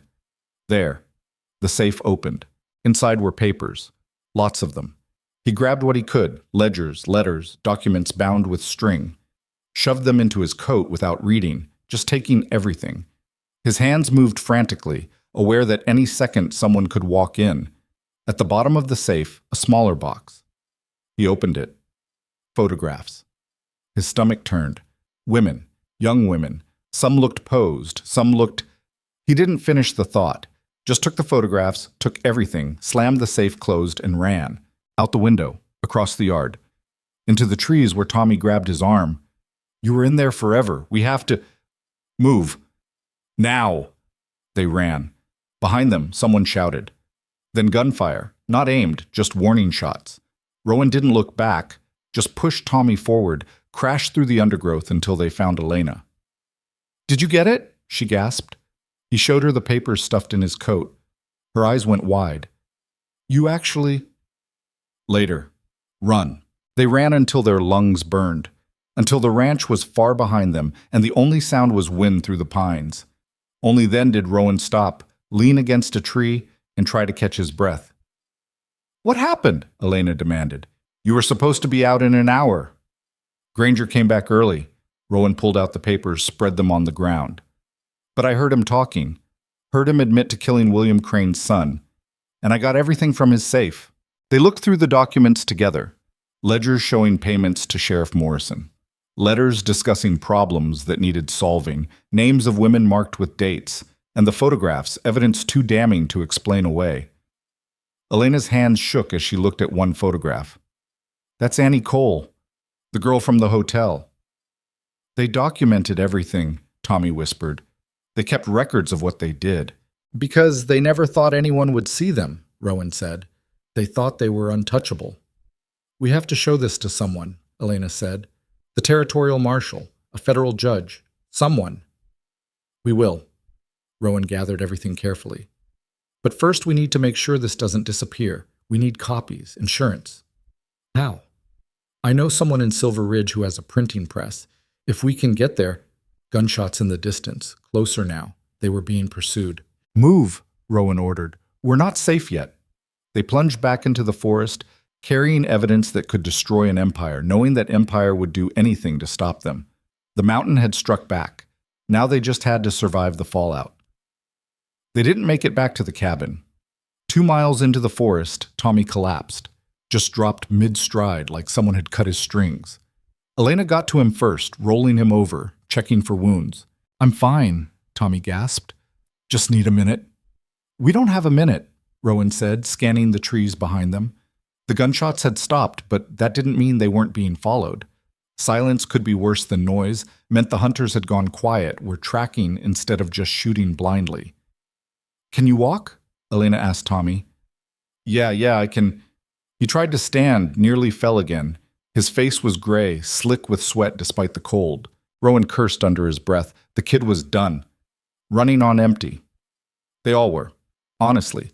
But Tommy had less reserves to draw from. He'd been beaten, starved, terrified for days. His body was giving out. We need to find shelter, Elena said. Somewhere they won't think to look. There's an old mine shaft, Tommy wheezed, half-mile north. Abandoned years ago, but the entrance is hidden behind deadfall. Used to play there as a kid. It wasn't much of a plan, but it was better than nothing.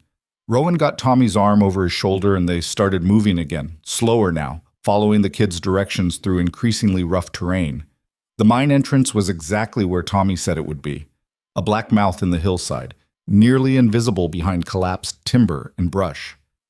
They squeezed through the gap one at a time. Inside, the air was cold and damp and tasted like rust. Rowan risked a small fire using deadwood he found near the entrance. They needed warmth more than they needed invisibility at this point. Tommy was shaking so hard his teeth rattled. Elena spread the stolen documents on the ground near the firelight, examining them page by page. Her face got harder with each one she read. This is a ledger of payments, she said quietly. Going back 5 years. Morrison's name appears monthly. Always the same amount. $500. Buying his silence, Rowan said. Not just his. Look. She pointed to other entries. Thomas Vickers, James Hadley, Martin Sheffield, all of them getting regular payments. For what? It doesn't say specifically, just lists them as consulting fees and land assessments. But the dates, she traced her finger down the column. They correspond to the disappearances. Sarah Pritchard vanished in March of '83.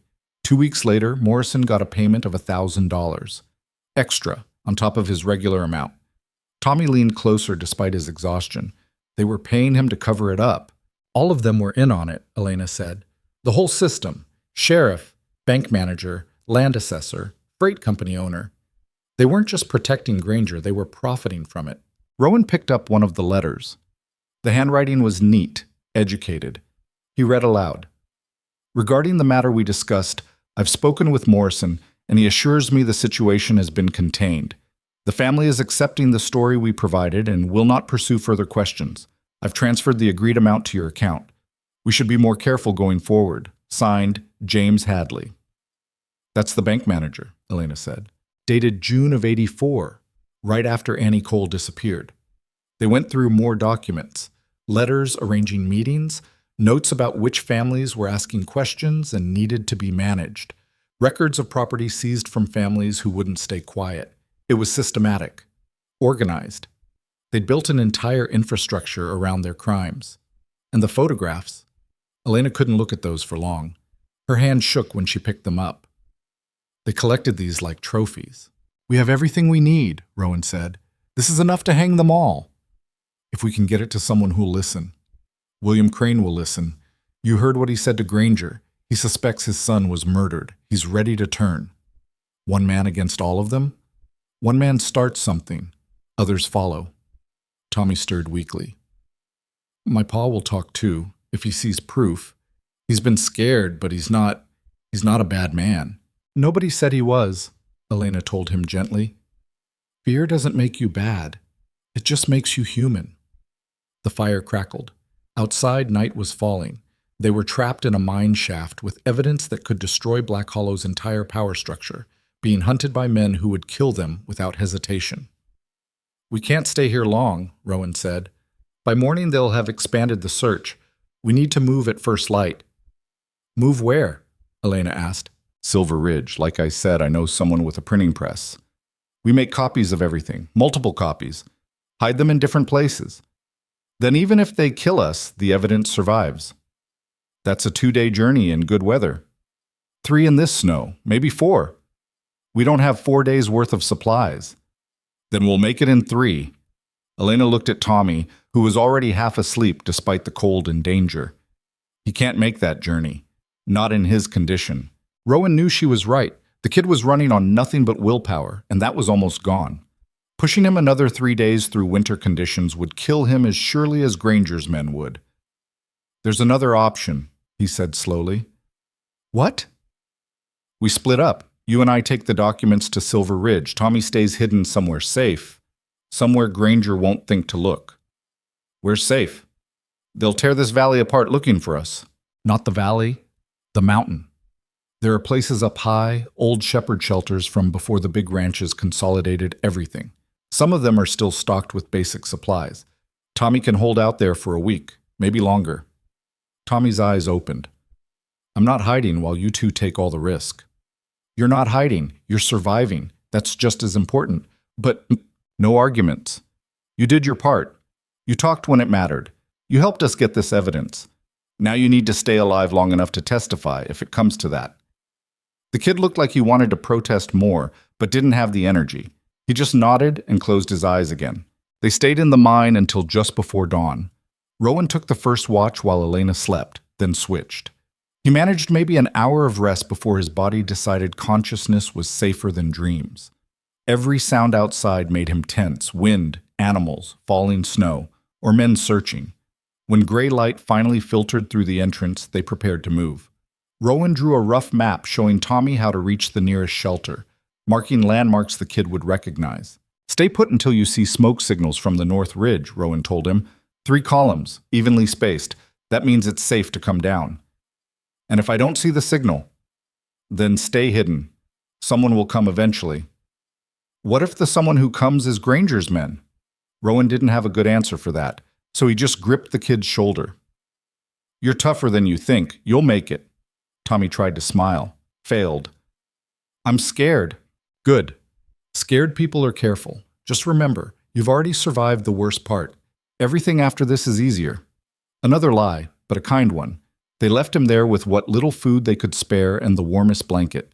Rowan hated abandoning him, but there wasn't another choice. 3 people moved too slowly, drew too much attention. 2 had a chance. He and Elena headed northwest, away from Black Hollow, climbing into higher country where the snow was deeper, but the coverage was better. They moved carefully, leaving as little trail as possible, using rocky areas and frozen streams where their tracks wouldn't show. By midday, they'd covered maybe 5 miles. Not enough. They needed to put more distance between themselves and any pursuit, but the terrain was fighting them. Drifts came up past their knees in places. The cold was brutal, burning in their lungs with each breath. Elena was struggling, trying not to show it, but Rowan could tell. Her frostbite damage was catching up with her, feet moving stiffly, face twisted with pain she wouldn't admit to feeling. We'll rest, he said. I'm fine. I'm not. Need to catch my breath. She knew he was lying, but accepted it anyway. They found a cluster of boulders that provided some shelter from the wind and stopped long enough to eat a handful of dried meat and snow melted in their mouths for water. Tell me about Silver Ridge, Elena said. About this person who'll help us. Her name's Margaret Cross. Runs a boarding house. I knew her during the war. She was a civilian nurse, tended wounded soldiers when the army hospitals were too full. Saved my life once after I took shrapnel to the gut. And she has a printing press? Her husband did. He died a few years back, but she kept his equipment. Prints, pamphlets, and newspapers for mining towns that can't afford their own operations. You trust her? With my life. Already have, in fact. Elena was quiet for a moment. Everyone you trust seems to end up in danger. Yeah, I've noticed that. I'm sorry. For what? For pulling you into this. You had peace up in those mountains.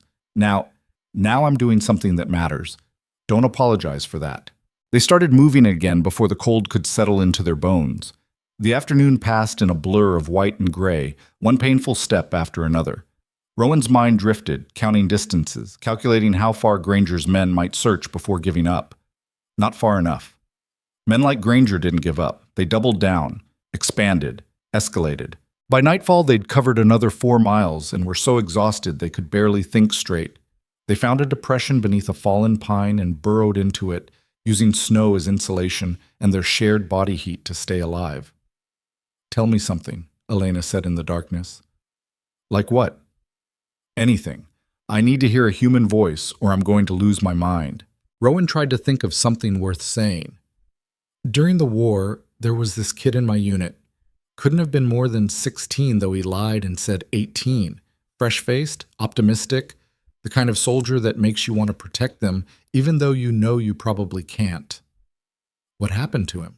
We were scouting behind enemy lines, got ambushed. I told everyone to scatter, meet back at a predetermined location.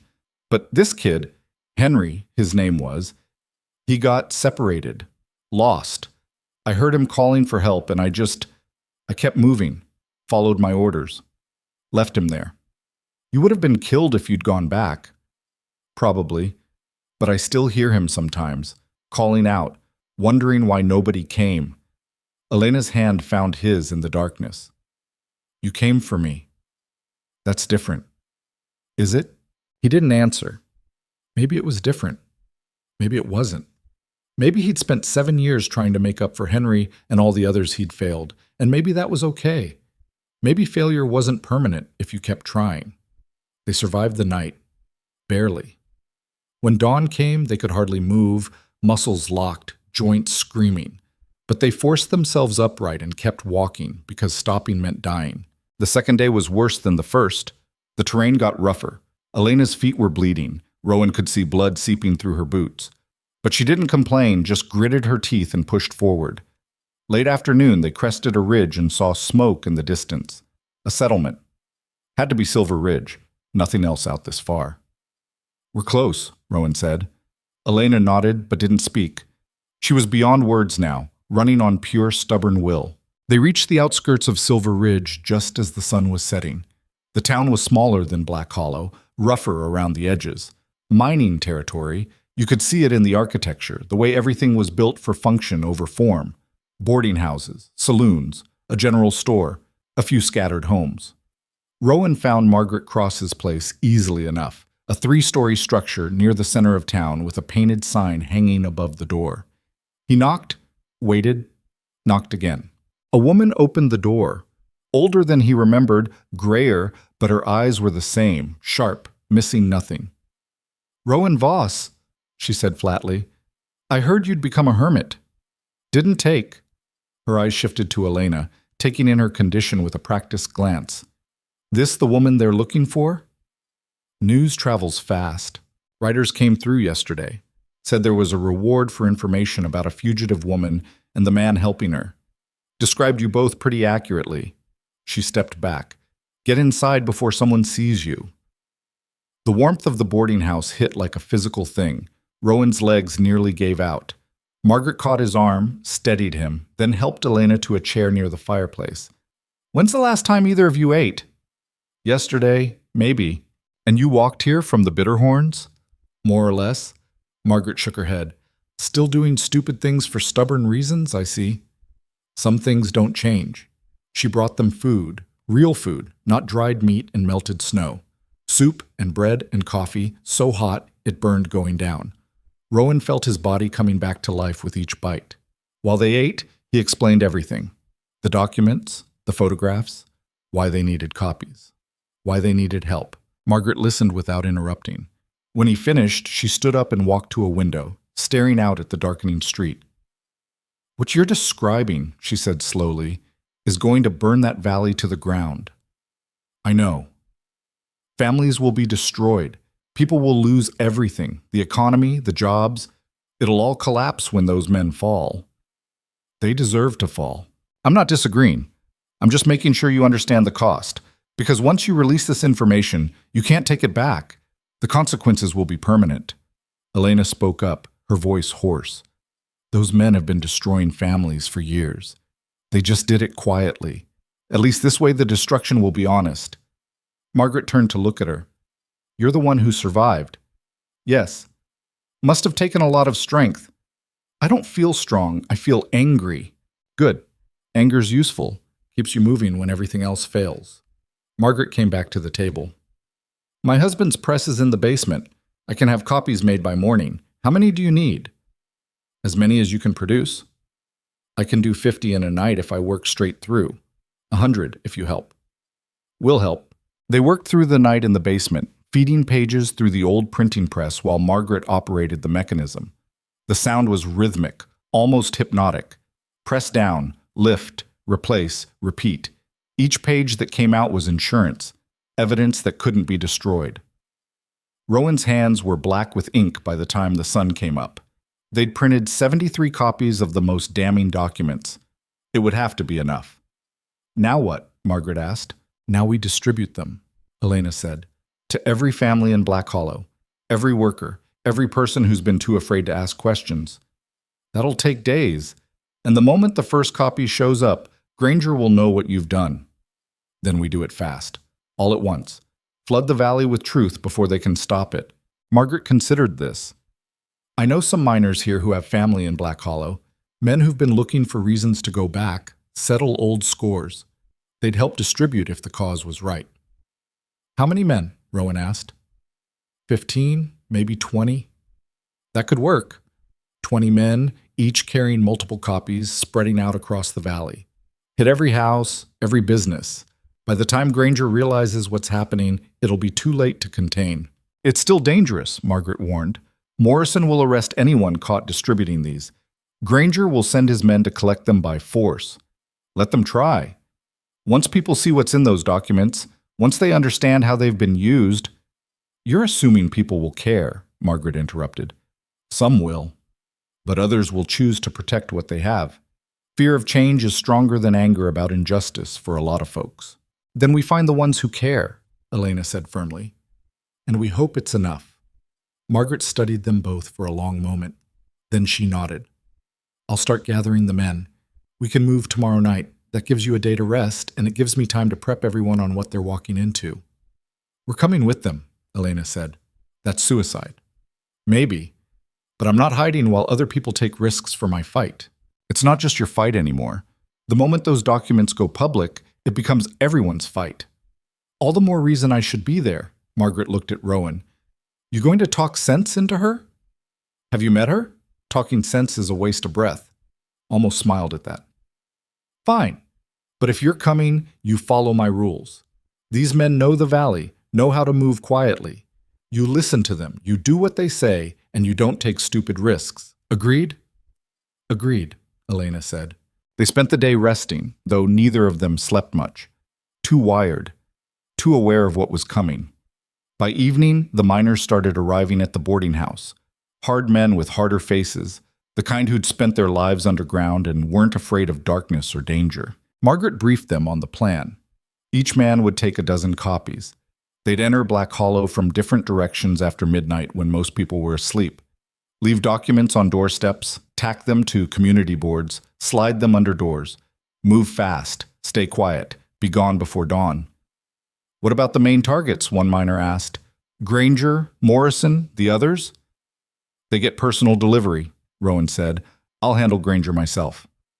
That's the suicide part, Margaret muttered. Maybe, but he needs to see my face, needs to know who brought him down. The miners departed at intervals throughout the evening, spreading out to approach the valley from different angles. Rowan and Elena went with the last group, 3 men who knew back trails that would get them close to the Granger ranch without being spotted. The night was clear and cold, stars bright enough to cast shadows. Good for moving quietly, bad for staying hidden. They traveled light, carrying only the documents and weapons. No supplies, no backup plan. This was a one-way trip. They'd either succeed or die trying. As they approached Black Hollow, Rowan could see lights in windows, smoke from chimneys, normal life continuing while they prepared to tear it apart. Last chance to turn back, he told Elena. Not a chance. You sure? Once this starts? I'm sure. They split from the miners near the edge of town. The others went their separate ways while Rowan and Elena headed for the Granger ranch. The main house was dark except for one window, Granger's study probably.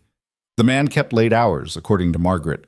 Liked to work when everyone else was sleeping. Perfect. They approached from the back. Same route Rowan had used before. But this time he wasn't trying to be subtle. This time he wanted to be seen. The back door was locked. He kicked it open. Inside, the house was quiet. He moved through the rooms with Elena behind him, making his way to the study. Found it locked again. Kicked that door open too. Silas Granger sat behind his desk, looking up in shock. For a moment, nobody moved. Then Granger's hand went for a drawer where he probably kept a weapon. I wouldn't, Rowan said, raising his rifle. Granger froze. His eyes shifted from Rowan to Elena, and something like recognition flickered across his face. You're supposed to be dead. Sorry to disappoint. You have no idea what you've done. Coming here, threatening me in my own home, I'm not threatening you. I'm just delivering something. Rowan tossed a stack of documents onto the desk. Copies of your personal records, the ones from your safe. Very interesting reading. Granger's face went pale as he looked at the papers. How did you... Doesn't matter. What matters is by sunrise, everyone in Black Hollow will have copies of these. Every family, every worker, every person you've controlled through fear and silence. They're going to see what you are. They won't believe it. They will when they see the photographs, when they read the ledgers showing payments to Morrison, when they understand the system you built. Granger stood up slowly. You're a fool if you think this changes anything. I have resources, connections, lawyers who will bury this in litigation for years. Maybe. But your power here is done. People are going to know what you did, who you paid off, who you killed. Jacob Crane's death was an accident. Was it? Because I heard you talking to his father. Heard you basically admit you had him killed for asking questions. Elena stepped forward. Where's Sarah Pritchard buried? Granger's expression didn't change. I don't know what you're talking about. Sarah, Annie, the others. Where did you put their bodies? You're insane. I'm a survivor. There's a difference. Granger looked at her with something like curiosity. I offered to help you, offered to pay for treatment, but you ran instead. Made this all so much harder than it needed to be. Treatment? Elena's voice shook with rage. You think what you did to me needs treatment? Like I'm the one who's sick? You made accusations you couldn't prove, caused trouble for important people. That's not rational behavior. Rape isn't rational either, but you managed that just fine. The word hung in the air. Granger flinched like he'd been slapped. That's not... You can't prove... The photographs prove plenty. The ledgers prove more. And there are witnesses now, people willing to talk. Tommy Kendrick? That boy's a known liar. William Crane isn't, and neither is your wife. That landed. Granger's face went from pale to gray. Margaret wouldn't... She already did. Gave us a map of this house, told us about the safe. She's been waiting years for someone to stop you. Outside, voices started rising, shouting. The documents were being discovered. The truth was spreading like fire through dry grass. Granger moved to the window, looked out at his ranch where workers were gathering, reading by lantern light, their faces shocked and angry. What have you done? He whispered. What you should have known would happen eventually, Rowan said. Buried truth doesn't stay buried forever. It just waits for someone desperate enough to start digging. The sound of horses approaching, multiple riders. Morrison and his deputies, probably, responding to the chaos. But when Granger turned from the window, there was no relief in his face, just the dawning realization that the men coming weren't here to protect him anymore. They were coming for answers. This isn't over, Granger said. Yes, it is, Elena told him. You just don't know it yet. They left him there in his study, surrounded by evidence of his crimes, and walked out into a valley that was finally, painfully, waking up to the truth it had ignored for too long. The night was just beginning. And so was the reckoning. By dawn, Black Hollow was unrecognizable. Not physically, the building still stood, the streets still ran in the same directions. But something fundamental had broken. The careful facade of respectability that had held the town together for years had shattered, and what lay underneath was ugly and raw and impossible to ignore anymore. Rowan and Elena watched from the tree line as chaos spread through the valley. People gathered in clusters, holding copies of the documents, arguing. Some were shouting, some were crying. A few houses had lights burning in every window like the families inside couldn't bear darkness anymore. "We should go," Elena said, "before Morrison organizes a response. He won't. You don't know that. Look." He pointed to the sheriff's office. A crowd had formed outside. 20 people, maybe more. They weren't quiet, weren't orderly. Someone threw a rock through the window. Others surged forward, and within minutes they'd forced the door open. Morrison appeared, backing out with his hands raised. He was saying something, but even from this distance, Rowan could tell nobody was listening. The crowd surrounded him, not violent yet, but close, teetering on that edge where anger becomes action. "They're going to kill him," Elena whispered. "Maybe. You sound like you don't care." "I don't. Not much anyway." She looked at him. "When did you become someone who's okay with mob justice?" "When I realized legal justice wasn't coming." "That's not—" She stopped. "That's not who you are." "You don't know who I am. I know you carried a half-frozen woman out of a blizzard. I know you risked your life stealing evidence that could have gotten you killed. That's not someone who wants blood." Rowan watched the crowd below. Morrison had dropped to his knees now, begging. Someone kicked him. Others joined in. It should have felt satisfying, seeing the man who'd enabled so much suffering finally face consequences. But it just felt empty. "We need to stop this," he said suddenly. "What?" "We need to get down there before they kill him." "Why?" "He deserves—" "Maybe. But if they kill him, they become what he was. And this valley's had enough of that." He started down the slope before Elena could argue. She followed, cursing under her breath, both of them running toward the chaos they'd created. By the time they reached the crowd, Morrison was bleeding from the mouth and nose. Someone had torn his shirt. His badge lay in the dirt, trampled. "Stop!" Rowan pushed through the mob. "Everyone stop!" "Who the hell are you?" someone shouted. "The man who stole those documents you're all holding. And I'm telling you, this isn't the way." "He covered up murders." "I know, I read the same papers you did. But killing him just gives the territorial government an excuse to come down here and protect the rest of them. You want real justice? Let him live. Make him testify against Granger and the others." A woman stepped forward, middle-aged, work-worn hands, eyes that had seen too much. "My daughter disappeared 2 years ago, Sarah Pritchard. Did you know her?" The question was directed at Morrison, who looked up through swollen eyes. Yes, I knew her." "Where is she?" He didn't answer. "Where is my daughter?" I can't." "He doesn't know," Elena said quietly, moving beside Rowan. "Or he does, but he's too afraid to say. Either way, killing him won't bring her back." Sarah's mother turned to Elena. "You're the Mercer girl, the one who survived." "Yes. Then you of all people should want him dead." "I do, but I want something more. I want every person who helped Granger to face what they did. In court. Publicly. So this never happens again. Courts protect men like them. Sometimes. But we have evidence now. Real evidence. Names, dates, payments. That's more than anyone's ever had before." The crowd was wavering, still angry, but the immediate bloodlust had cooled slightly. Sarah's mother stared at Morrison with such hatred that the air felt thick with it. "If he testifies," she said slowly, "if he tells us everything, where the bodies are, who else was involved, I won't kill him today. But if he lies, if he protects them, then you can have him," Rowan said. "Fair?" It wasn't fair. Nothing about this was fair. But it was the best compromise available in a situation that had no good answers. Morrison was hauled to his feet. "I'll tell you everything, I swear. Just don't talk," Sarah's mother said. "Now." What followed was 3 hours of confession that turned Rowan's stomach.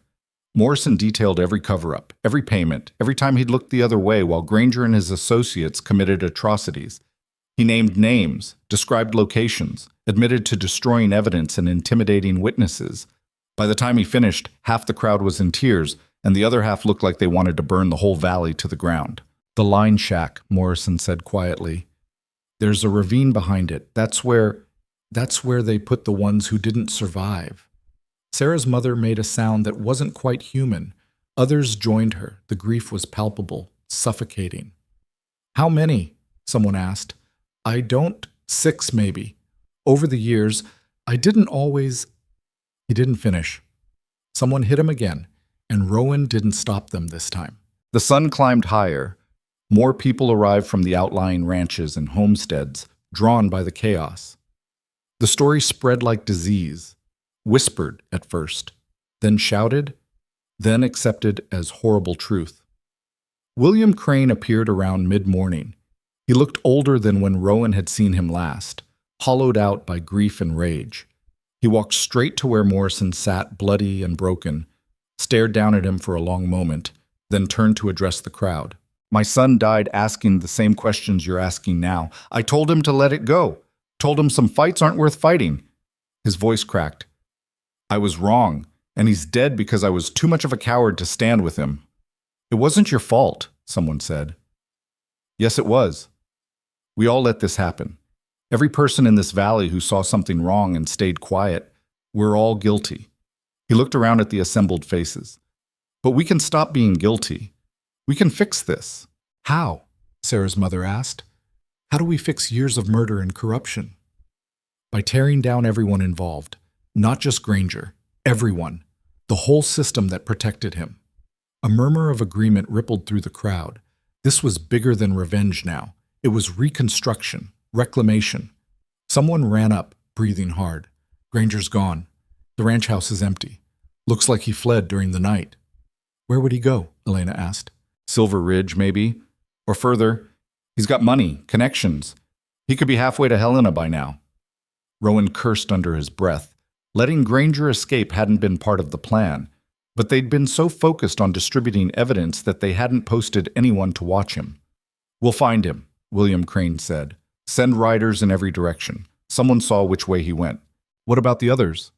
Tommy's father had appeared. Rowan recognized him from the kid's description. "Hadley, Chen, Vickers, Sheffield. Where are they?" "Hadley barricaded himself in the bank," someone reported. "Vickers left town yesterday. Chen and Sheffield are at Chen's freight office, armed." The crowd was fracturing into smaller groups, each debating different approaches. Some wanted immediate action, others wanted to wait for territorial authorities. A few were already heading home, wanting no part of what came next. "This is going to get messy," Elena said quietly. Rowan nodded. "Already has. We started something we can't control. That was always going to happen. You can't expose this kind of corruption and expect a neat resolution. People are angry. They've been lied to for years. That anger has to go somewhere. Somewhere violent. Maybe. Probably." She looked sick. "I didn't want this. I just wanted them to face consequences." Consequences are rarely clean. Before she could respond, a woman Rowan didn't recognize pushed through the crowd toward them. "Are you the one who found the evidence?" "I helped," Rowan said cautiously. "My sister worked at the Granger Ranch 4 years ago. She sent me letters saying she was scared that something was wrong. Then the letters stopped. Morrison told me she'd run off with a drifter, but she wouldn't have. She would have told me." The woman's voice broke. "Was she one of them? One of the ones in the ravine?" Rowan didn't know how to answer that. Didn't know if the truth would help or hurt. Elena took the woman's hands. "We'll find out. I promise. Every victim will be identified. Every family will know what happened." "And then what?" "Knowing doesn't bring them back." "No, but it's better than wondering, better than lies." The woman nodded, tears streaming down her face, and walked away to join others who were grieving similar losses. "You can't promise things like that," Rowan told Elena. "Why not?" "Because you don't know if we can deliver." "Then we'll figure it out. We've come this far." Gunshots cracked from somewhere near the center of town. Everyone froze. Then chaos erupted again as people scattered or ran toward the sound, depending on their temperament. Rowan grabbed Elena's arm. "We need to go." "Go where?" "Anywhere but here." This is about to turn into a war and we're going to get caught in the middle. But before they could move, Tommy appeared from the crowd, limping badly but alive. His face lit up when he saw them. "You're here! I saw the smoke signals, came down like you said." "You shouldn't have. It's not safe." "Nowhere safe anymore. The whole valley's gone crazy." He looked around at the chaos. "Did we do this? Is this our fault?" "No," Elena said firmly. "This is Granger's fault. Morrison's fault. Everyone who enabled them. We just made it visible." More gunshots. Closer now. Then an explosion. Someone had set fire to something, black smoke rising into the clear morning sky. William Crane reappeared, bloody but determined. "Chen and Sheffield are dead. Tried to shoot their way out. Didn't make it." "What about Hadley?" "Still in the bank. We've got him surrounded, but he's threatening to burn all the records if we come in." "Let him," Elena said. Everyone looked at her. "We already have copies of the important records. Let him burn the originals if he wants. It doesn't matter anymore." Crane considered this. He'll probably shoot himself rather than face trial. That's his choice. It was cold, but not wrong. They couldn't save everyone. Couldn't force people to face consequences if they chose another way out. The day deteriorated into scattered violence and grief-stricken revelations. The ravine behind the line shack was excavated. 6 bodies were recovered, some barely more than bones. The identifications took hours. Each one broke another family, added another layer of rage to a valley already drowning in it. James Hadley did shoot himself. The bank burned anyway. Whether intentionally or accidentally, nobody knew. By evening, half of Black Hollow's main street was gone. Granger was found 3 days later trying to cross into Montana.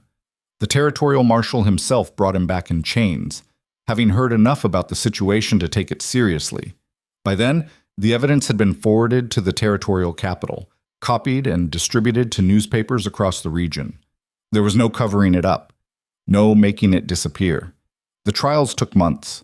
Granger was convicted on 4 counts of murder, 3 of accessory to murder, and dozens of lesser charges. He was hanged on a cold morning in October while half the territory watched.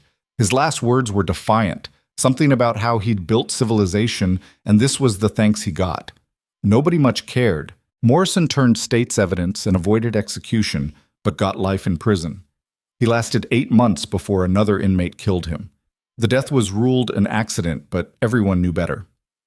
Martin Sheffield disappeared before trial. His body was found the following spring in a shallow grave near the timber mill. William Crane was questioned but never charged. There wasn't enough evidence, and frankly, nobody tried very hard to find any. Thomas Vickers fled to California and lived another 20 years before drinking himself to death in a San Francisco boarding house. By then, nobody remembered his name or cared about his crimes. Black Hollow itself never recovered. Too many people left. Too many businesses collapsed. The ranch lands were seized and parceled out to smaller operators, but the valley's reputation kept most buyers away. Within 5 years, it was a ghost town. Within 10, even the ghosts had moved on. Rowan didn't stay to watch it fall apart.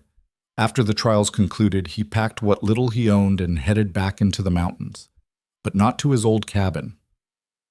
That felt contaminated somehow, haunted by the person he'd been before all this started. Instead, he drifted north, found a different range, built a different shelter, tried to find peace again. It didn't work.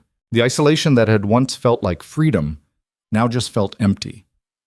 He'd spent too long around people, remembered too clearly what it felt like to matter, to be part of something bigger than survival.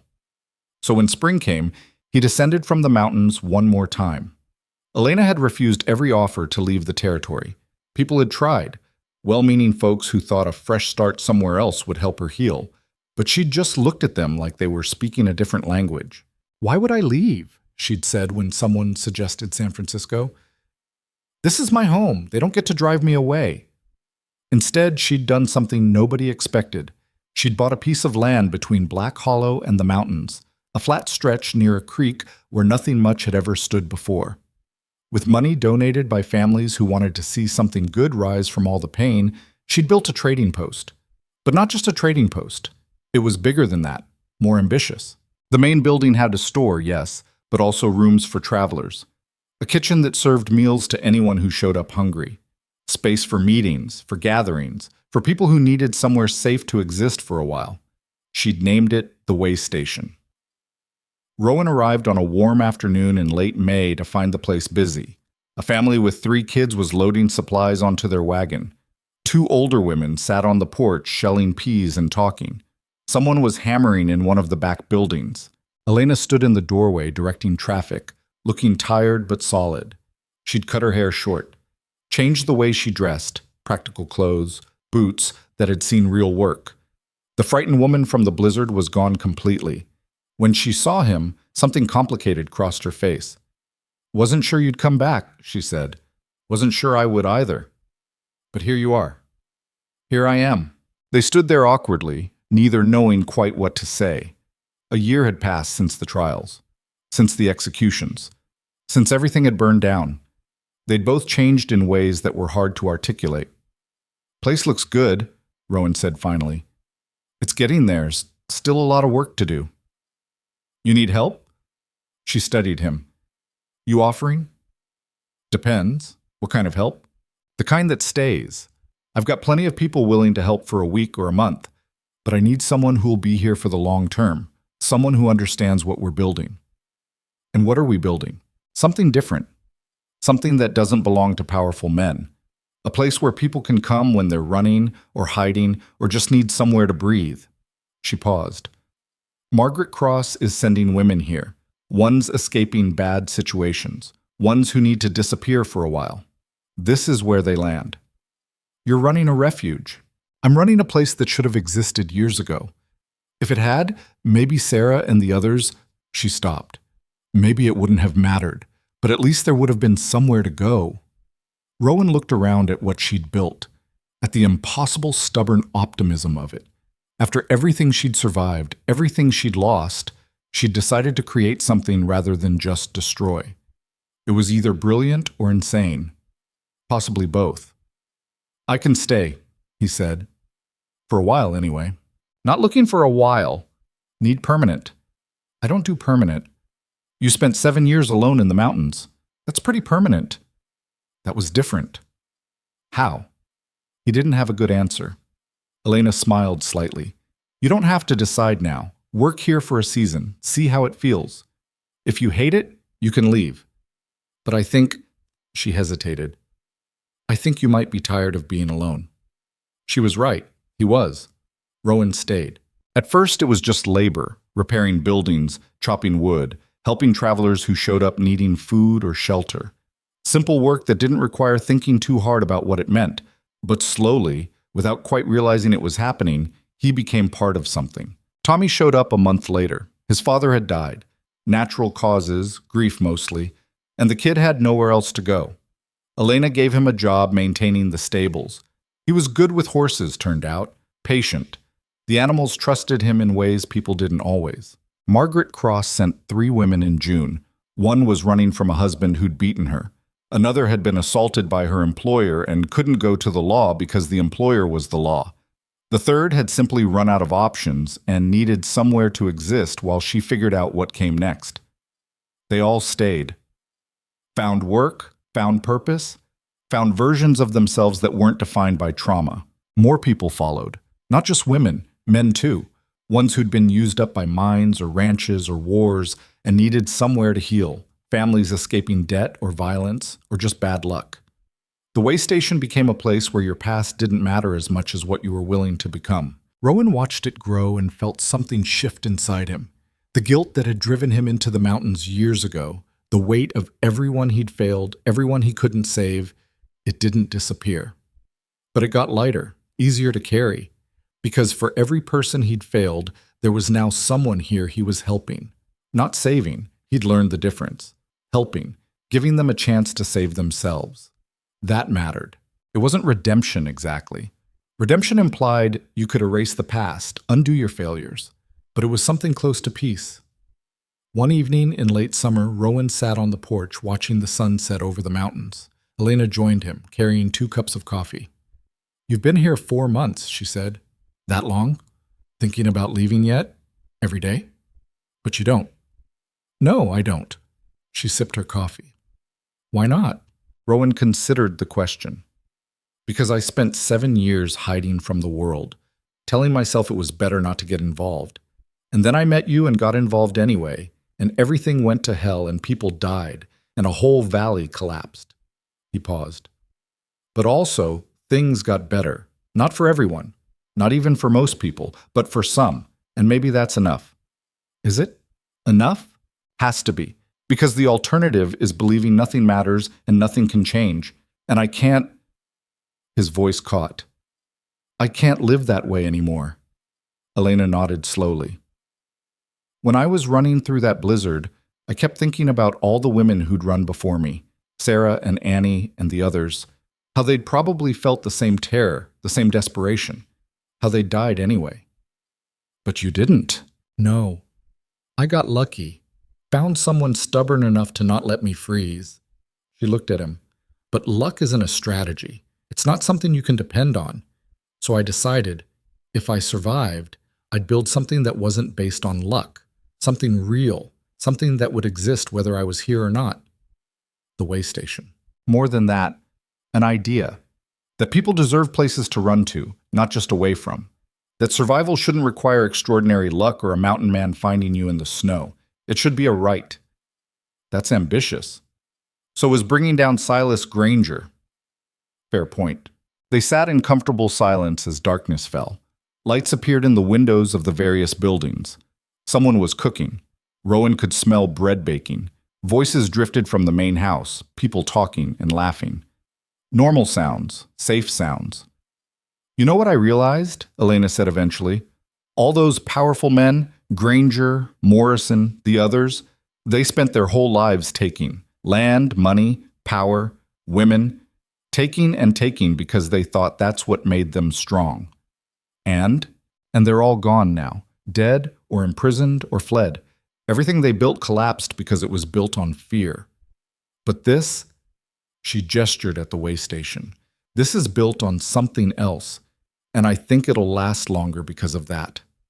Rowan wanted to believe her, wanted to think that goodness could be more durable than cruelty, that places built on hope lasted longer than ones built on fear. But he'd seen too much to be that optimistic. Or, he said quietly, this lasts 10 years, and then someone else with power comes along and destroys it because that's what powerful people do. Maybe. But we'll have had those 10 years. That's 10 years of people being safe who wouldn't have been otherwise. 10 years of proving it's possible. She looked at him. Isn't that worth fighting for? He thought about the 6 bodies pulled from the ravine, about Sarah's mother's face when she finally knew the truth, about Tommy's guilt and Margaret Granger's cowardice and all the small failures that had enabled such enormous evil. And he thought about the women living here now, the families rebuilding, the stubborn insistence that the world could be different even when every bit of evidence suggested otherwise. Yeah, he said finally, it is. Years passed. The way station grew slowly but steadily. More buildings, more people. It became a known quantity in the territory. If you needed help, if you were running, if you'd run out of options, you went to the place between Black Hollow and the mountains where that woman and the quiet mountain man would help you. Some people stayed permanently.